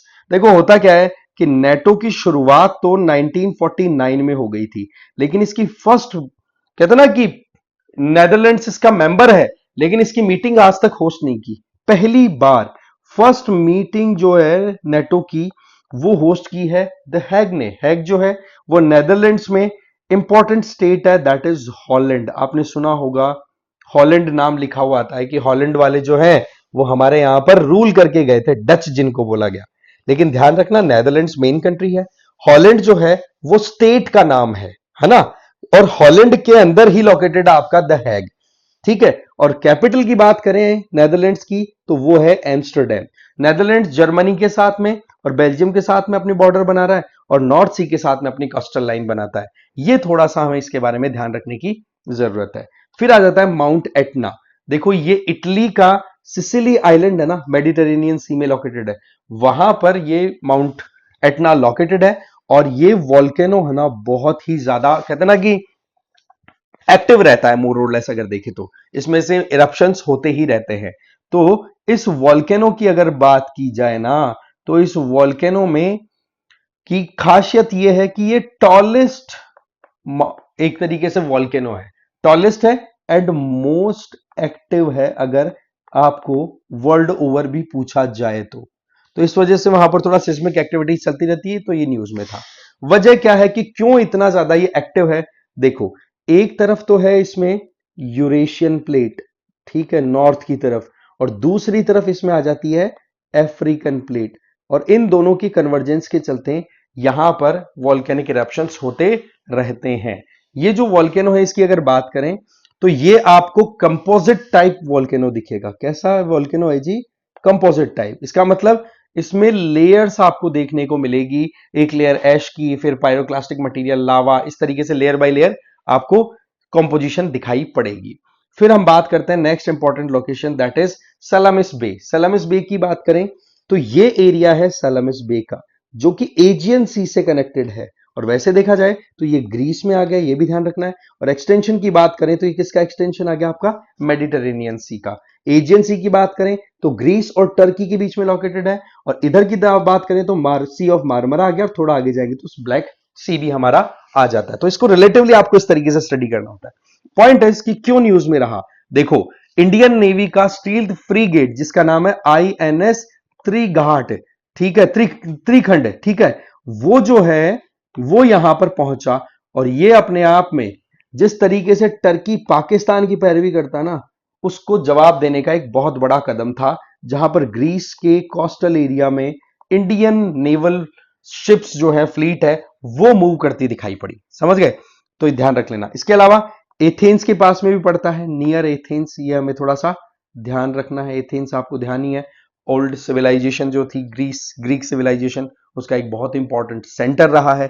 इसके अलावा ये जो रीजन है, यहां पर लड़ा गया था एक बहुत ही important battle, that is battle of Salamis, ठीक है। और इसमें एक तरफ तो ग्रीक्स थे, दूसरी तरफ पर्शियंस थे, और ग्रीक्स यहां पर विक्टोरियस निकले थे, ये हमें थोड़ा सा ध्यान रख लेना है।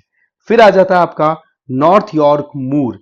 ये देखो, यूके की जब बात आती है तो आपको कंपोजिशन एक तो ध्यान रखनी है, England plus Wales plus Scotland plus Northern Ireland, ये मिलकर के यूके बनाता है, जिसमें इंग्लैंड वाला तो रीजन ये है, वेल्स वाला रीजन ये है, स्कॉटलैंड वाला रीजन ये है, नॉर्थ आयरलैंड वाला रीजन ये है। तो यहां पर अब जो बात कर रहे हैं नॉर्थ यॉर्क मूर की, ये बेसिकली बताया तो ऐसे आपको जाएगा कि यूके में है, लेकिन अगर इंग्लैंड भी लिखा हुआ जाए तो आपको गलत नहीं करना है। इंग्लैंड के नॉर्थ ईस्टर्न रीजन में लोकेटेड है ये, ठीक है ना। और वैसे देखा जाए तो ये जो लोकेशन है, इस लोकेशन की बड़ी सिग्निफिकेंस है। कैसे जी? ये एरिया, ये जो फ्लाइंग डेल्स करके एक एरिया है, ठीक है ना, फ्लाइंग डेल्स, वहां पर वहां की जो रॉयल एयरफोर्स है ना, उसका बेस है। इस वजह से थोड़ा सा बहुत इंपॉर्टेंट हो जाता है। न्यूज में क्यों आया? वाइल्ड फायर के चलते, ठीक है। अभी जिस तरीके से क्लाइमेट चेंज हो रहा है तो वेजिटेशन बड़ा ड्राई अप हो जाता है, जिसकी वजह से यहां पर आग लगती रहती है। और ये नेशनल पार्क के तौर पे भी रिकॉग्नाइज हो रखा है 1952 से, ये हमें थोड़ा ध्यान रखना है। फिर आ जाता है आपका बुल्गारिया। देखा जाए तो जो बाल्कन रीजन है ना हमारा, हमारा तो क्या है, यूरोप का बाल्कन रीजन में ये कंट्री लोकेटेड है, जिसमें आप देखो कि यहां की कैपिटल है सोफिया। किस किस के साथ अपनी कोस्टल लाइन बना रहा है? एक तरफ तो ब्लैक सी, बाकी ये मोरलेस लैंड एरिया से घिरा हुआ है, जिसमें रोमेनिया नॉर्थ में है, नॉर्थ वेस्ट में सर्बिया है, वेस्ट और नॉर्थ वेस्ट में। इसके अलावा साउथ वेस्ट की तरफ नॉर्थ मैसेडोनिया है, और साउथ की तरफ ग्रीस, और साउथ ईस्ट की तरफ टर्की। इन कंट्रीज के साथ में अपनी कोस्टल लाइन बनाता है। रीजन क्या है कि क्यों ये न्यूज में आया? देखो बुल्गारिया जो है ना, वो अभी यूरोजोन बन गया है। यूरोजोन का मतलब यूरोपियन यूनियन की जो करेंसी है ना, यूरो, वो यहां पर अब चलना स्टार्ट हो गई। इस तरीके से ये 21st कंट्री बन गया है, जहां पर यूरो ले जाकर के आप अपनी जो भी जरूरत है वो पूरी कर सकते हैं। इसके अलावा ये जो कंट्री है बुल्गारिया, ये यूरोपियन यूनियन में एंटर हुआ ना, उसके बाद में लगातार प्रोसेस बाय प्रोसेस कंटिन्यू करता चला गया। एक्टिवली अगर देखें तो ये यहां पर एक बहुत इंपॉर्टेंट कहते हैं कि टूल है, या फिर कहें एक एग्रीमेंट है, शेंजेन एरिया एग्रीमेंट। इसके तहत क्या होता है कि जो भी यूरोपियन यूनियन के मेंबर कंट्रीज होते हैं, वो अपनी बॉर्डर्स को डाइल्यूट कर देते हैं। मतलब जो भी इंडिविजुअल यूरोपियन यूनियन के नाम पर विजिट करने के लिए निकले, चाहे वहां का लोकल हो या फिर आप वहां से पासपोर्ट लेकर के आई मीन वीजा लेकर के निकले, तो आपको फिर बार बार वीजा लेने के लिए अप्लाई करने की नौबत नहीं आएगी, है ना। इसका मतलब एक तरीके से यूरोपियन यूनियन के बॉर्डरलेस मेंबर आप बन जाते हैं यहां पर, जहां पर एयर हो, लैंड हो, उनके थ्रू जो भी विजिट करनी हो इजीली हो सकती है। तो थोड़ा सा शेंजेन एरिया के बारे में भी समझ लेना भैया। फिर बात करते हैं हम ऑस्ट्रेलिया एंड अदर्स के बारे में। ये मैप बहुत इंपॉर्टेंट है, इस मैप को आपको ध्यान से देख लेना है।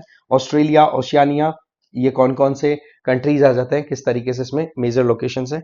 सबसे पहले तो देखो बॉन्डी बीच के बारे में। होता क्या है कि ज्यूज का एक बहुत ही इंपॉर्टेंट फेस्टिवल आता है, दैट इज हनुका। क्या आता है जी? हनुका।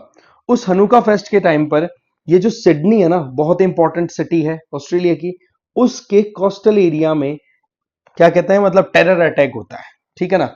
बंदूक उठाई और लोग चल देते हैं। इस वाले एरिया की हम बात कर रहे हैं, ईस्ट साउथ ईस्ट ऑस्ट्रेलिया की, उधर सिडनी में ये इस तरीके से एक अटैक होता है। अब क्या है जी कि यहां पर ये बॉन्डी बीच जो है वो हाईलाइट हो गया हमारे लिए, है ना। तो एक तो ये ध्यान रखना है, तस्मान सी से ये अपनी कोस्टल लाइन बनाता है। इसके अलावा यहां पर सिडनी में जिस तरीके से हीट आइलैंड का जो एक इंपैक्ट क्रिएट होता है, क्योंकि कंक्रीट के जंगल्स हमने बना रखे हैं, और वो हीट आइलैंड वाले जो इंपैक्ट को यहां पर चलने वाली सी ब्रीज जो है वो मोरलेस सेटल कर देती है। तो इस वजह से थोड़ा सा हमें ध्यान रखना है बस कि हाँ बॉन्डी बीच कहां पर है। फिर आ जाता है ऑकलैंड। ऑकलैंड न्यूजीलैंड के दो इंपॉर्टेंट आइलैंड्स में से नॉर्थ वाले आइलैंड में है। देखो दो आइलैंड्स हैं न्यूजीलैंड का, अगर मेजर डिवीजन देखे तो north island and south island, ध्यान रख लेंगे। न्यूजीलैंड की बात करें तो यहाँ की कैपिटल है वेलिंगटन, जो कि नॉर्थ आइलैंड के साउथ में लोकेटेड है। दूसरा क्लियर। तीसरा, यहां पर ये रहा ऑकलैंड। ऑकलैंड एक ऐसी लोकेशन है जिसमें एक तरफ तो पैसिफिक ओशियन है प्रॉपर, और दूसरी तरफ तस्मान सी है। दोनों तरफ ये अपनी कोस्टल लाइन बनाता है। तो दो पोर्ट्स है यहां पर, एक तो मनुकाऊ पोर्ट बन जाता है यहां पर, ठीक है ना। ये बड़ी इंटरेस्टिंग चीज होगी ना कि दो पोर्ट्स बना रहा है, एक तो तस्मान सी की तरफ मनुकाऊ पोर्ट, और वहीं पर दूसरी तरफ वेटामाटा। यहां पर इस तरफ अगर देखो तो वेटामाटा नाम से आपका पोर्ट बनता है, ठीक है। तो ऑकलैंड जो है वो न्यूज में क्यों रहा? अगेन वही बात, वॉल्केनिक इरप्शंस और इनके चलते हैं हाईलाइट रहता है। और दूसरा, यहां पर सिख प्रोसेशन चला और उसको प्रोटेस्ट का सामना करना पड़ा जहां पर न्यूजीलैंड के जो लोकल्स थे उन्होंने हक्का डांस किया। अगर आपने देखा हो तो बहुत सारे वीडियोस वायरल हुए थे वहां पर हक्का डांस को लेकर के, जब सिख प्रोसेशन निकल रहा, जहां तक ध्यान है मुझे खालिस्तान का मुद्दा था जिसको ऑब्जेक्ट किया गया था कि बोले तुम लोग यहां पर आकर के डोमिनेंस क्रिएट करते हो, हमारे एरिया को डिस्टर्ब करते हो, इस तरीके की बातचीत इनके द्वारा हाईलाइट की गई थी। तो ऑकलैंड उस वजह से थोड़ा सा न्यूज में रहा, ध्यान रख लेना भाई इसके बारे में। फिर आ जाता आपका वनोता, ठीक है, वानुआतू ये न्यूज में रहा। क्यों? एक तो क्या है कि जिस तरीके से क्लाइमेट चेंज हो रहा है, हमें पता है क्लाइमेट चेंज के बदले ग्लेशियर्स हैं वो मेल्ट हो रहे हैं। अब ग्लेशियर्स मेल्ट होंगे तो सी लेवल है वो क्या हो रहा है, राइज हो रहा है। और सी लेवल अगर राइज होगा तो जो स्मॉल आइलैंड कंट्रीज हैं वो डेफिनेटली वहां पर डूबने वाले हैं।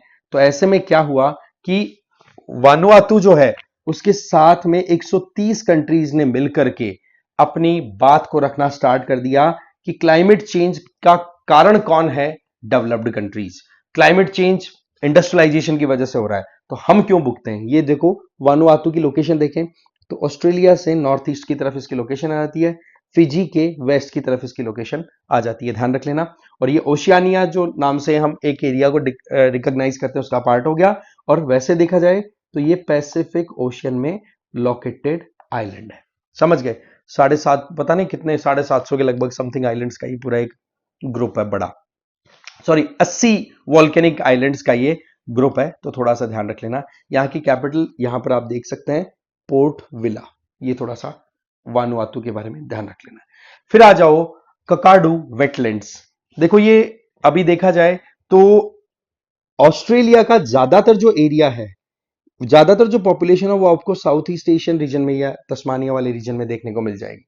क्यों जी साउथ ईस्ट रीजन में, क्यों? क्योंकि यहां की क्लाइमेट बड़ी ही सूदिंग है, ठीक है, एग्जैक्टली वैसी जैसी कि आपको यूरोप के वेस्टर्न पार्ट में देखने को मिलती है। तो वहां पर मोरलेस आप देखोगे तो यहां पर पॉपुलेशन दिख जाएगी, थोड़ी बहुत इधर कोस्टल लाइन में दिख जाएगी। और बाकी देखा जाए तो लाइफ का अच्छा खासा सर्वाइवल इस वाले रीजन में दिखना देखने को मिलता है, नॉर्थ और नॉर्थ ईस्टर्न रीजन में। जहां पर नॉर्थ ईस्टर्न रीजन में तो जो ग्रेट बैरियर रीफ है वो भी दिख जाती है ना, वर्ल्ड की सबसे बड़ी कोरल रीफ का इकोसिस्टम।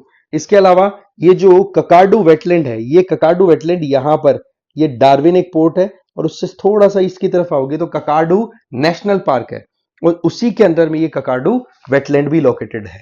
ध्यान रखें यहां पर ये जो एरिया है इसको यूनेस्को ने वर्ल्ड हेरिटेज साइट का टैग दिया हुआ है, जिसमें नेचर और प्लस कल्चर मतलब एक मिक्स्ड यूनेस्को साइट हो गई है, ठीक है। ये हमें थोड़ा सा इसके बारे में ध्यान रख लेना है। बाकी तो अगर ककाडू वेटलैंड का नाम आ जाए तो आप जरूर देख ही लेंगे कि हाँ भाई ये ऑस्ट्रेलिया का हिस्सा है। तो कुल मिलाकर के ये हमारे लिए इंटरनेशनल लोकेशंस यहां पर कंप्लीट होती हैं। चलिए अब बात कर लेते हैं इंडिया से जो भी इंपॉर्टेंट लोकेशंस न्यूज में रही उनके बारे में। आपको एक काम करना है, जो भी अभी तक हमने इंटरनेशनली या जो वर्ल्ड की जो इंपॉर्टेंट लोकेशंस है जिनकी बात की है ना, आप उनको एक ब्लैंक मैप पर ड्रॉ कर लो। सेम पैटर्न आपको कॉपी करना है, रिपीट करना है इंडिया की मैपिंग से रिलेटेड, ठीक है। तो ज्यादा देरी नहीं करेंगे। देखो जी इंडिया की अगर बात करें ना तो उसमें पहली लोकेशन हमारे लिए तिरुवनंतपुरम है। तिरुवनंतपुरम केरला की कैपिटल भी है, ये ध्यान रखना है हमें। इसकी अगर बात करें तो यहां पर क्या है कि डिजिटल लैंड सर्वे का एक प्रोग्राम स्टार्ट किया गया, ठीक है। वैसे देखा जाए ना तो लैंड रिफॉर्म्स में केरला बहुत आगे रहा है हमेशा से, ठीक है। एजुकेशन में भी बहुत आगे रहा है, सोशल एस्पेक्ट की बात करें तो केरला ने अच्छा परफॉर्म किया है हमेशा, ठीक है। तो थोड़ा ध्यान रखना, ये केरला का सदर्न मोस्ट, ठीक है, केरला का सदर्न मोस्ट डिस्ट्रिक्ट हो जाता है। और यहीं पर एक इंपॉर्टेंट पोर्ट का डेवलपमेंट हो रहा है, दैट इज विजिंजाम। याद रख लेना भाई, क्योंकि मैं आपको बताऊं ये वो पोर्ट है जो सीधा श्रीलंका के कोलंबो पोर्ट को और सिंगापुर पोर्ट को भी चैलेंज करने वाला है। क्यों जी? सीधी बात है कि हमारे पास में इंटरनेशनली जो भी बड़े बड़े शिप्स आते हैं ना उनको हैंडल करने की क्षमता अभी तक डेवलप नहीं है। उस पर काम करने के लिए विजिंजाम पोर्ट जो है, जो जिस पे काम चल रहा है, ये जैसे ही पूरा डेवलप हो जाएगा ना तो हमारी जो डिपेंडेंसी है सिंगापुर कोलंबो पे इन पे वो नहीं होगी। क्यों? क्योंकि लार्ज शिप्स होते हैं ना वो क्या करते हैं, पहले कोलंबो या सिंगापुर जाया करते हैं, फिर वहां से स्मॉल शिप्स में या फिर थोड़े कंपैरेटिवली छोटे शिप्स में कंसाइनमेंट लोड होकर के फिर इंडिया आता है। तो ये एक अपने आप में बड़ी इंटरेस्टिंग सी बात है कि हमारे पास में आज के टाइम पे देखें तो 11,000 किलोमीटर से भी ज्यादा लंबी कोस्टल लाइन है। पहले तो 7,500 किलोमीटर के लगभग थी, लेकिन डेफिनेशन चेंज होने के बाद में बढ़ चुकी है, आपको ध्यान होगा।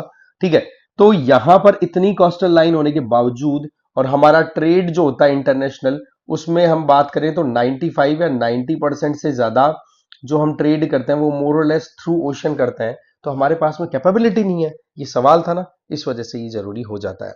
इसके अलावा आप तिरुवनंतपुरम की स्पेशलिटी की बात करो तो थोड़ा सा ये ध्यान रख लेना, यहाँ पर नेपियर म्यूजियम भी है। ठीक है ना, यहाँ पर एक म्यूजियम है, नेपियर म्यूजियम।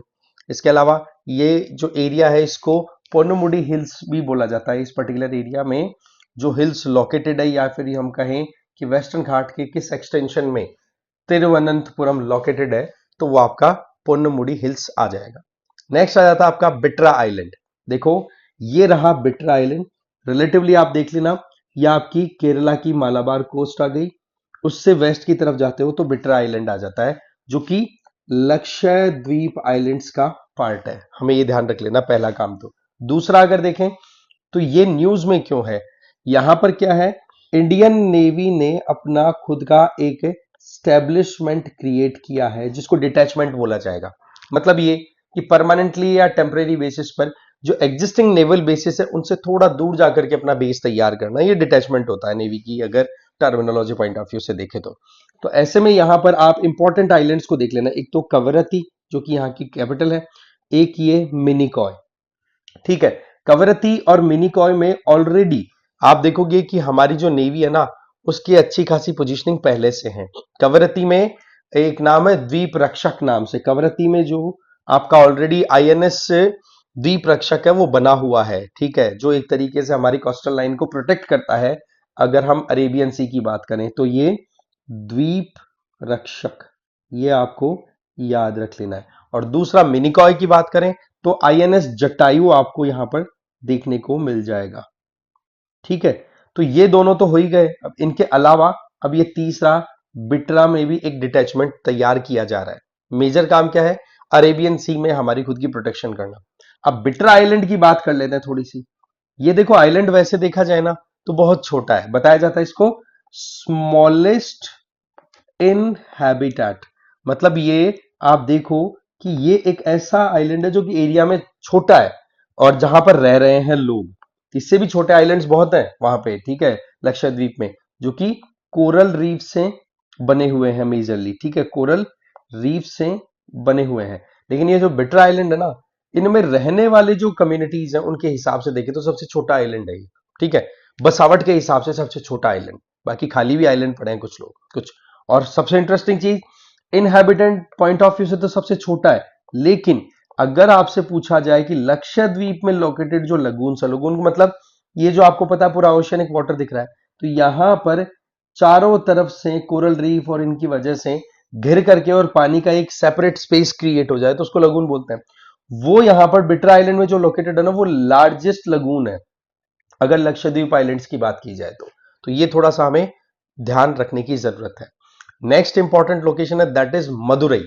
देखो मदुरई है ना, ये बहुत पुरानी सिटी है, ये पांड्या डायनेस्टी की अपनी खुद की कैपिटल भी हुआ करती थी। तो मदुरई क्यों न्यूज में आई, एक तो हमें ये ध्यान रखना है, होता क्या है कि भगवान मुरुगन जो है, ठीक है, उनके डेवोटीज इकट्ठा होते हैं एक बहुत लंबे समय बाद में।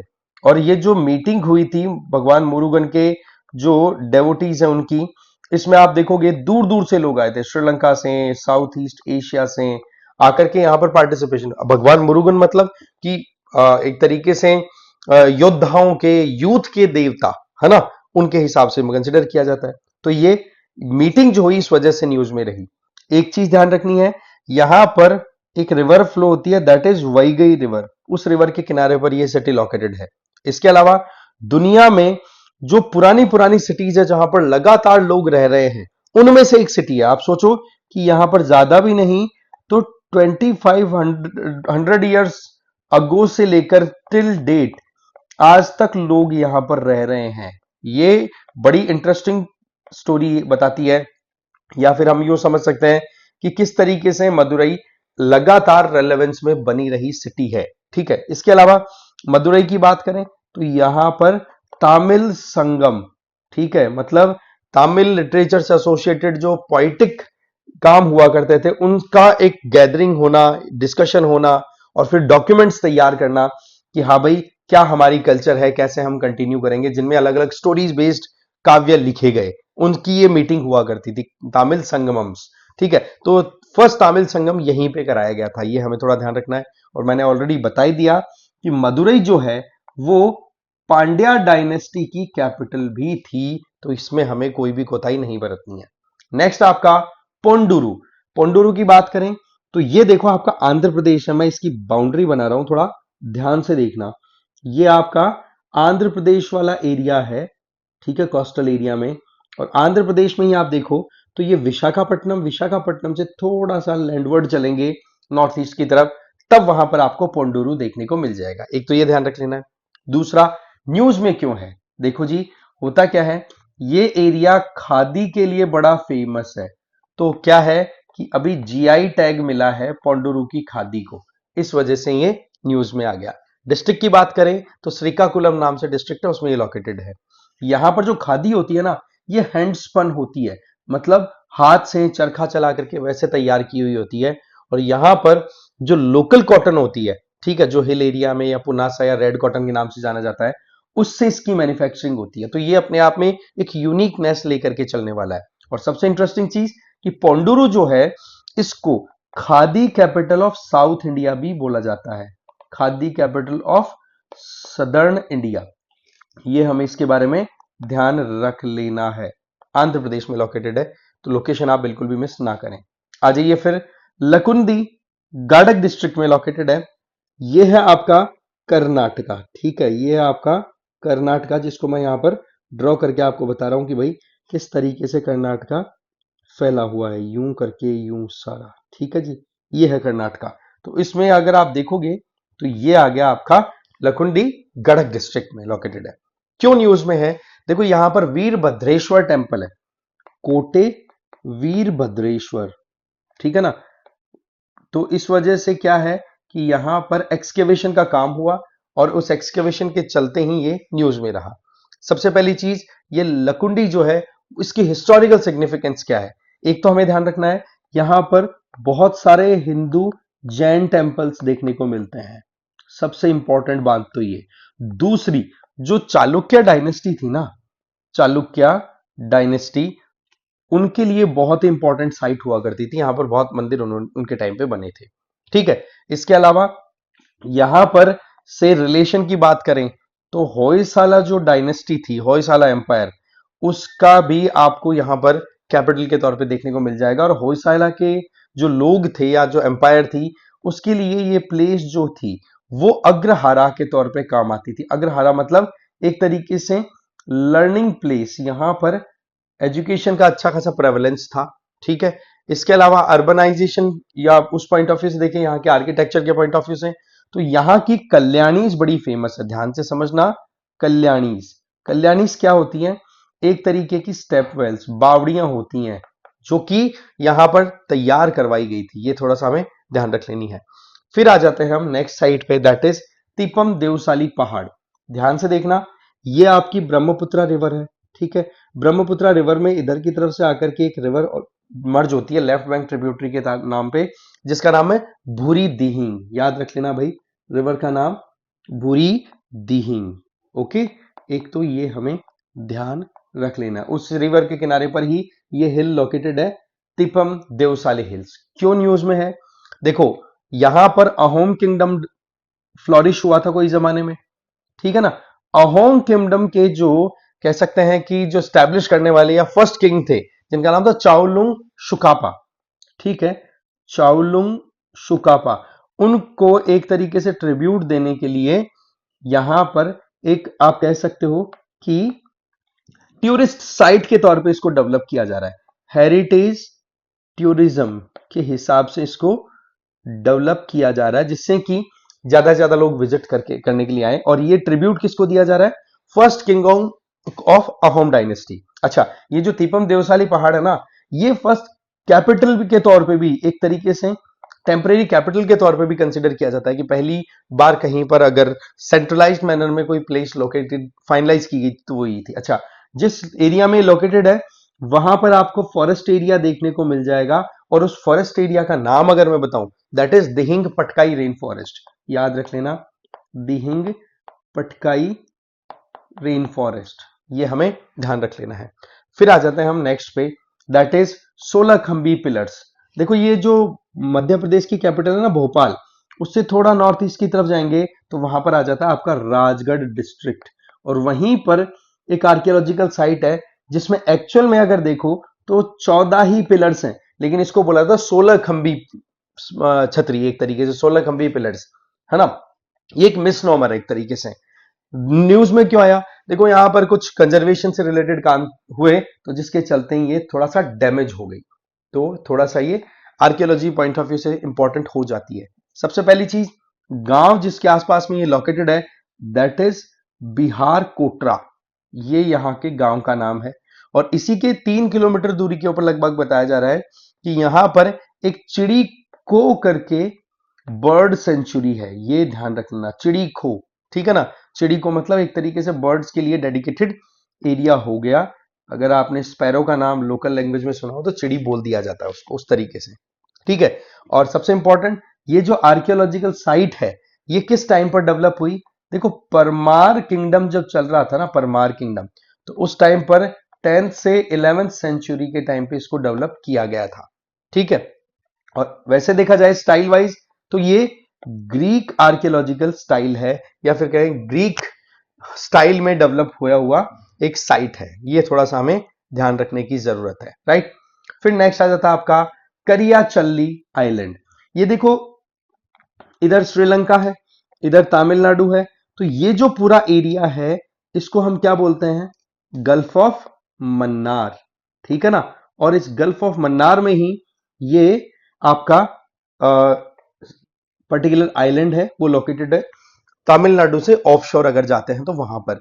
और यहां पर ये न्यूज में क्यों आया, देखो तमिलनाडु की गवर्नमेंट के द्वारा सी लेवल राइज होने की वजह से इस आइलैंड की जो सबमर्जेंस हो रही है, लगातार डूब रहा है, तो इसको कंजर्व करना यहां पर तमिलनाडु गवर्नमेंट का एक टारगेट रखा गया है इसकी प्रोटेक्शन के लिए, तो उस पॉइंट ऑफ व्यू से ध्यान रखना है। एक सबसे इंपॉर्टेंट कि क्या काम किया जाएगा, यहां पर आर्टिफिशियल रीफ मॉड्यूल पे काम किया जाएगा, आर्टिफिशियल रीफ मॉड्यूल।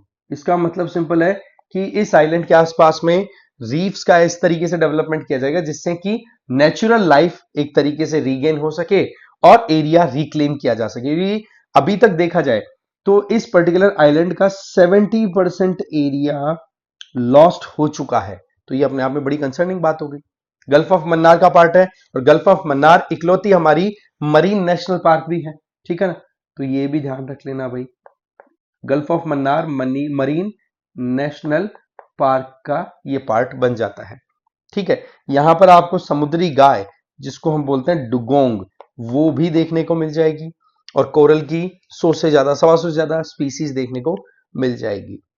और ये जो प्रोजेक्ट स्टार्ट किया ना तमिलनाडु गवर्नमेंट ने, इसका नाम है TN शोर, ठीक है। इसका मतलब सिंपल है, Tamil Nadu sustainably harnessing ocean resources. फिर नेक्स्ट आ जाता है हमारा कांगड़ वैली नेशनल पार्क। ये यहां पर ये जो रीजन है छत्तीसगढ़ का, इसको बोलते हैं बस्तर एरिया, बस्तर रीजन। और वहीं पर एक रिवर फ्लो होती है कांगड़, और उसी रिवर के आसपास का ये जो एरिया है इसको हमने नेशनल पार्क के तौर पर डिक्लेयर किया हुआ है। न्यूज में क्यों है, देखो इसकी एप्लीकेशन लगाई गई है यूनेस्को में कि भाई इसको वर्ल्ड हेरिटेज साइट का टैग दिया जाए, तो इस वजह से ही न्यूज में आ गई। एक तो ध्यान रखना है ये जो रीजन है यहां पर आपको ईस्टर्न घाट्स और जो सेंट्रल हाईलैंड्स है ना उनका एक कन्वर्जेंस दिखेगा, ठीक है। सेंट्रल हाईलैंड्स का एक कन्वर्जेंस दिखेगा जैसे कि दोनों मिल रही हो, साथ ही साथ यहां पर एक तरीके की स्पेसिफिक टोपोग्राफी मिलती है और उसको बोलते हैं कास्ट टोपोग्राफी। अगर आपने ध्यान से पढ़ा हो 11th क्लास की जो हमारी फंडामेंटल्स वाली बुक है ज्योग्राफी की, तो उसमें आपने देखा होगा कि जहां पर सेडिमेंट्री लाइमस्टोन लाइमस्टोन से बनी हुई रॉक सिस्टम है, वहां पर अगर वाटर अवेलेबल हो जाए तो वहां पर आपको कास्ट टोपोग्राफी डेवलप होती हुई दिखाई पड़ जाएगी। तो ये थोड़ा सा ध्यान रख लेना है। नेक्स्ट है गंडीकोटा कैन्यन। ये देखो इस तरीके से जो पेन्नार रिवर है ना, इसको ध्यान से देखना है आप। ये जो पेन्नार रिवर है, इस पेन्नार रिवर के पास से ये यहां पेन्नार इस तरीके से फ्लो होकर के अल्टीमेटली बे ऑफ बंगाल में जाके गिर जाती है। और पेन्नार रिवर के ही यहां किनारे पर इस जगह पे आपको ये गंडीकोटा कैन्यन देखने को मिल जाएगी। और ये कैन्यन जो है वो यूं बनी हुई है जैसे कि कोलोराडो रिवर है ना, यूएसए वाली, उसने जिस तरीके से सेडिमेंट्री रॉक्स को काट करके तैयार किया ना, वैसे ही एक अपीयरेंस यहां पर भी आ जाती है। पेन्ना रिवर ध्यान रख लेंगे। पेन्नार और पेन्ना एक ही रिवर है, इसमें आपको कंफ्यूज नहीं होना है। पेन्ना और पेन्नार दोनों एक ही रिवर के नाम है, थोड़ा ये हमें ध्यान रख लेना है। फिर आ जाता है आपका सिलीगुड़ी कॉरिडोर। ये तो ध्यान ही होगा कि जिस तरीके से अभी के टाइम पे बांग्लादेश ने जो डेवलपमेंट्स किए हैं, ठीक है, जैसे हमने अभी बात की थी कि रंगपुर डिवीजन में बांग्लादेश की तरफ से चाइना को एंट्री दी गई और वहां पर एयरबेस डेवलप किया गया, तो ऐसे में सिलीगुड़ी कॉरिडोर अपने आप इंपॉर्टेंट हो जाता है। इसको हम चिकन स्नैक भी बोल दिया करते हैं, ठीक है, चिकन स्नैक भी बोलते हैं। और ये बड़ी इंपॉर्टेंट है मेनलैंड इंडिया को सीधा नॉर्थ ईस्टर्न इंडिया के साथ कनेक्ट करने में। अब इसकी बात की जाए तो ये बहुत ही ज्यादा स्ट्रेटेजिकली सेंसिटिव है। आप एक तरफ देखो नेपाल है, एक तरफ भूटान है, एक तरफ बांग्लादेश है, तो इस वजह से यहां पर कोई भी तरीके की डेवलपमेंट होती है तो वो हमारी कनेक्टिविटी, सिक्योरिटी, हर एस्पेक्ट से इंपॉर्टेंट हो जाता है, ठीक है। यहां से फ्लो होने वाली दो इंपॉर्टेंट रिवर्स हैं, ये हमें जरूर याद रख लेना है। एक तो देखो तीस्ता, तो खैर आपको ऑलरेडी दिमाग में आ गई होगी, और एक और है दैट इज महानंदा। ये दोनों की दोनों, तीस्ता तो क्या होती है, तीस्ता तो इधर से जाकर के और ज्वाइन कर लेती है ब्रह्मपुत्रा को, महानंदा है ना वो गंगा को ज्वाइन करती है, ये हमें थोड़ा सा ध्यान रखना है। और इधर की तरफ ये लोकेशन है दैट इज चुंबी वैली। ये वही वैली है जहां पर 2017 में डोकलाम इंसिडेंट हुआ था। इसकी भी ज्यादा दूरी नहीं है, यहां से 150 किलोमीटर के लगभग पड़ता है, 125 किलोमीटर। इस वजह से ये बहुत ज्यादा इंपॉर्टेंट हो जाता है। फिर आ जाता है आपका नाहरगढ़ बायोलॉजिकल पार्क। जब आप जयपुर से दिल्ली की तरफ निकलते हो ना, तब आमेर से आप आगे निकलोगे तो आपको मिल जाएगा नाहरगढ़ बायोलॉजिकल पार्क, ठीक है ना। यहां पर देखो तो ये हिल वाला एरिया है, हिल्स में मेजरली राजस्थान की जब बात आए तो आपको पता ही है, यहां पर तो अरावली हिल्स का ही नाम आएगा। इसके अलावा यहां पर क्लाइमेट की बात करें तो सेमी एरिड क्लाइमेट आपको देखने को मिल जाएगी। फिर आता है पिथौरागढ़। देखो होता क्या है कि इंडिया और इंडिया और नेपाल की मिलिट्रीज है ना, वो क्या करती हैं, ज्वाइंट एक्सरसाइज करती हैं, जिनमें से एक इंपॉर्टेंट एक्सरसाइज है that is exercise Surya Kiran. और उसका 2025 में 19वां एडिशन ऑर्गेनाइज कराया गया, और वो हुआ कहां पे, पिथौरागढ़। यहां पर आप देख सकते हो, ये मोर और लेस आपका उत्तराखंड वाला एरिया आ गया वहां पर।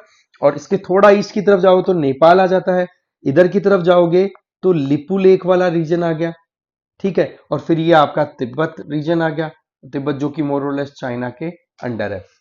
तो ये इसकी लोकेशन हमें थोड़ी ध्यान रख लेने की जरूरत है। ध्यान रखने कि एक तो ये उत्तराखंड का ईस्टर्न मोस्ट आपका डिस्ट्रिक्ट है। अच्छा, पिथौरागढ़ जो है ना, यहां पर एक वैली लोकेटेड है दैट इज सोवर वैली। और वो सोवर वैली जो है वो एक तरीके से यूं लुक अपीयरेंस देती है पिथौरागढ़ को, जैसे कि मानो कि ये मिनी कश्मीर ही क्यों ना बन गया हो पिथौरागढ़, ठीक है ना। ये हमें थोड़ा सा ध्यान रखना है। अच्छा, लिपुलेख से अगर आप जाते हो तो इधर से आपको ध्यान रखना है कि कैलाश मानसरोवर यात्रा वो आपकी इधर से पॉसिबल हो जाती है ना। इसके अलावा लोकेशन हम अच्छे से ध्यान रख ही लेंगे। फिर आ जाता है आपका न्योमा एयरबेस। देखो लद्दाख वाले एरिया में अभी भी हमारे, आप कह सकते हो कि 50,000 के लगभग ट्रूप्स हैं वो डिप्लॉयड है। अब क्या है कि चाइना आगे एग्रेशन दिखाए ना दिखाए कोई गारंटी थोड़े ना है, हम तो तैयारी अच्छे से रखें ना। तो क्या किया गया है कि लद्दाख के ईस्टर्न रीजन में यहां पर पेंगोंग शो लेक आपकी, और इस पेंगोंग शो लेक से ही थोड़ा साउथ की तरफ हमने न्योमा एयरफील्ड डेवलप किया है और इसका इनॉग्रेशन हुआ है नवंबर 2025 में। यहां की मेन लॉजिक जो है लॉन्चिंग की, वो है चाइना को कंटेन करना, क्योंकि यहां से कहीं ना कहीं चाइना पर अगर हम नजरें गड़ा के रखेंगे, हमारी फैसिलिटीज प्रॉपर होगी, तो कल को ना अगर लड़ाई हो तो हम टैकल कर सके। इसका मतलब लोकेशन जो है वो लाइन ऑफ एक्चुअल कंट्रोल के पास में चली गई, राइट। और साथ में ये भी देखना है कि जो चुमार सेक्टर है ना, वहां पर भी अच्छी खासी इसकी रेंज या रीच रहेगी। अच्छा, यहां से अगर देखें तो श्रीनगर वाला एरिया और ये जो जम्मू कश्मीर वाला एरिया है, ये भी अच्छी खासी विसिनिटी में आ गया, तो एक बैक हैंड पे सपोर्ट इधर भी पॉसिबल हो जाता है। और ये जो न्योमा एयरबेस डेवलप किया गया है, इसका ध्यान रखना है, ये ऑल वेदर, मतलब किसी भी तरीके का मौसम क्यों ना हो, क्योंकि बर्फबारी होती है आपको पता है, उस वजह से फिर इसको ऑल वेदर के तौर पे डेवलप किया गया है। फिर आता है सनांदा फॉरेस्ट। ये देखो झारखंड में लोकेटेड है, एक तो हमें ये ध्यान रखना है। इस फॉरेस्ट एरिया में आपको मेजरली जो कम्युनिटी दिखती है दैट इज हो कम्युनिटी। अब क्या होता है कि यहां पर आयरन ओर अच्छा खासा है इस पर्टिकुलर एरिया में, क्योंकि ये पार्ट किसका है, छोटा नागपुर प्लेट्यू का। अब क्या होता है छोटा नागपुर प्लेट्यू में, रिच, मतलब यहां पर मिनरल्स अच्छे खासे हैं, तो यहां पर माइनिंग जो है वो अंधाधुंध ना चले, उसके चलते मामला सुप्रीम कोर्ट में चला गया। सुप्रीम कोर्ट ने झारखंड गवर्नमेंट को यह कह दिया कि भाई ये जो सरांदा फॉरेस्ट है ना, इसको आप वाइल्ड लाइफ सेंचुरी डिक्लेयर करो, और अगर ये डिक्लेयर हो जाए तो माइनिंग मोर और लेस हो जाती है बैन। लेकिन सुप्रीम कोर्ट में मामला गया और थोड़ा सा रिलैक्सेशन दिया गया है, तो ये इस वजह से थोड़ा सा न्यूज में रहा। अब इसके बारे में थोड़ा समझें तो देखो, ये जो सरांदा फॉरेस्ट है ना, ये बेसिकली एशिया का साल फॉरेस्ट की अगर बात आए तो उसमें सबसे ज्यादा बड़ा एरिया देखने को मिलेगा एशिया में। ठीक है, कॉन्टिन्यूअसली लगातार अगर आपको साल का बहुत बड़ा पैच देखना है तो ये यहां की हाईएस्ट पीक की बात करें तो याद रख लेना है, थाल कोबन करके यहां की हाईएस्ट पीक आ जाती है, राइट। तो ये हमें थोड़ा सा ध्यान रख लेना है। फिर नेक्स्ट आ जाता है आपका नासिक। देखो नासिक में क्या है, हिंदुस्तान एरोनॉटिक्स लिमिटेड की तरफ से काम किया जा रहा है और वहां पर तेजस मार्क 1 ए की प्रोडक्शन कंप्लीट हो चुकी है, मतलब पहला तेजस मार्क 1 जो है वो हमने प्रोड्यूस कर लिया। तो ऐसे में नासिक की लोकेशन बहुत इंपॉर्टेंट हो जाती है, ध्यान रख लेना, महाराष्ट्र में आ गया। इसकी बात करें तो गोदावरी रिवर जो है, गोदावरी रिवर का ओरिजिन कहां से होता है, त्र्यंबकेश्वर से, है ना। त्र्यंबकेश्वर जो है वो बिल्कुल पास में ही लोकेटेड है अगर हम बात करें नासिक की। ठीक है, त्र्यंबकेश्वर के बिल्कुल पास में लोकेटेड है।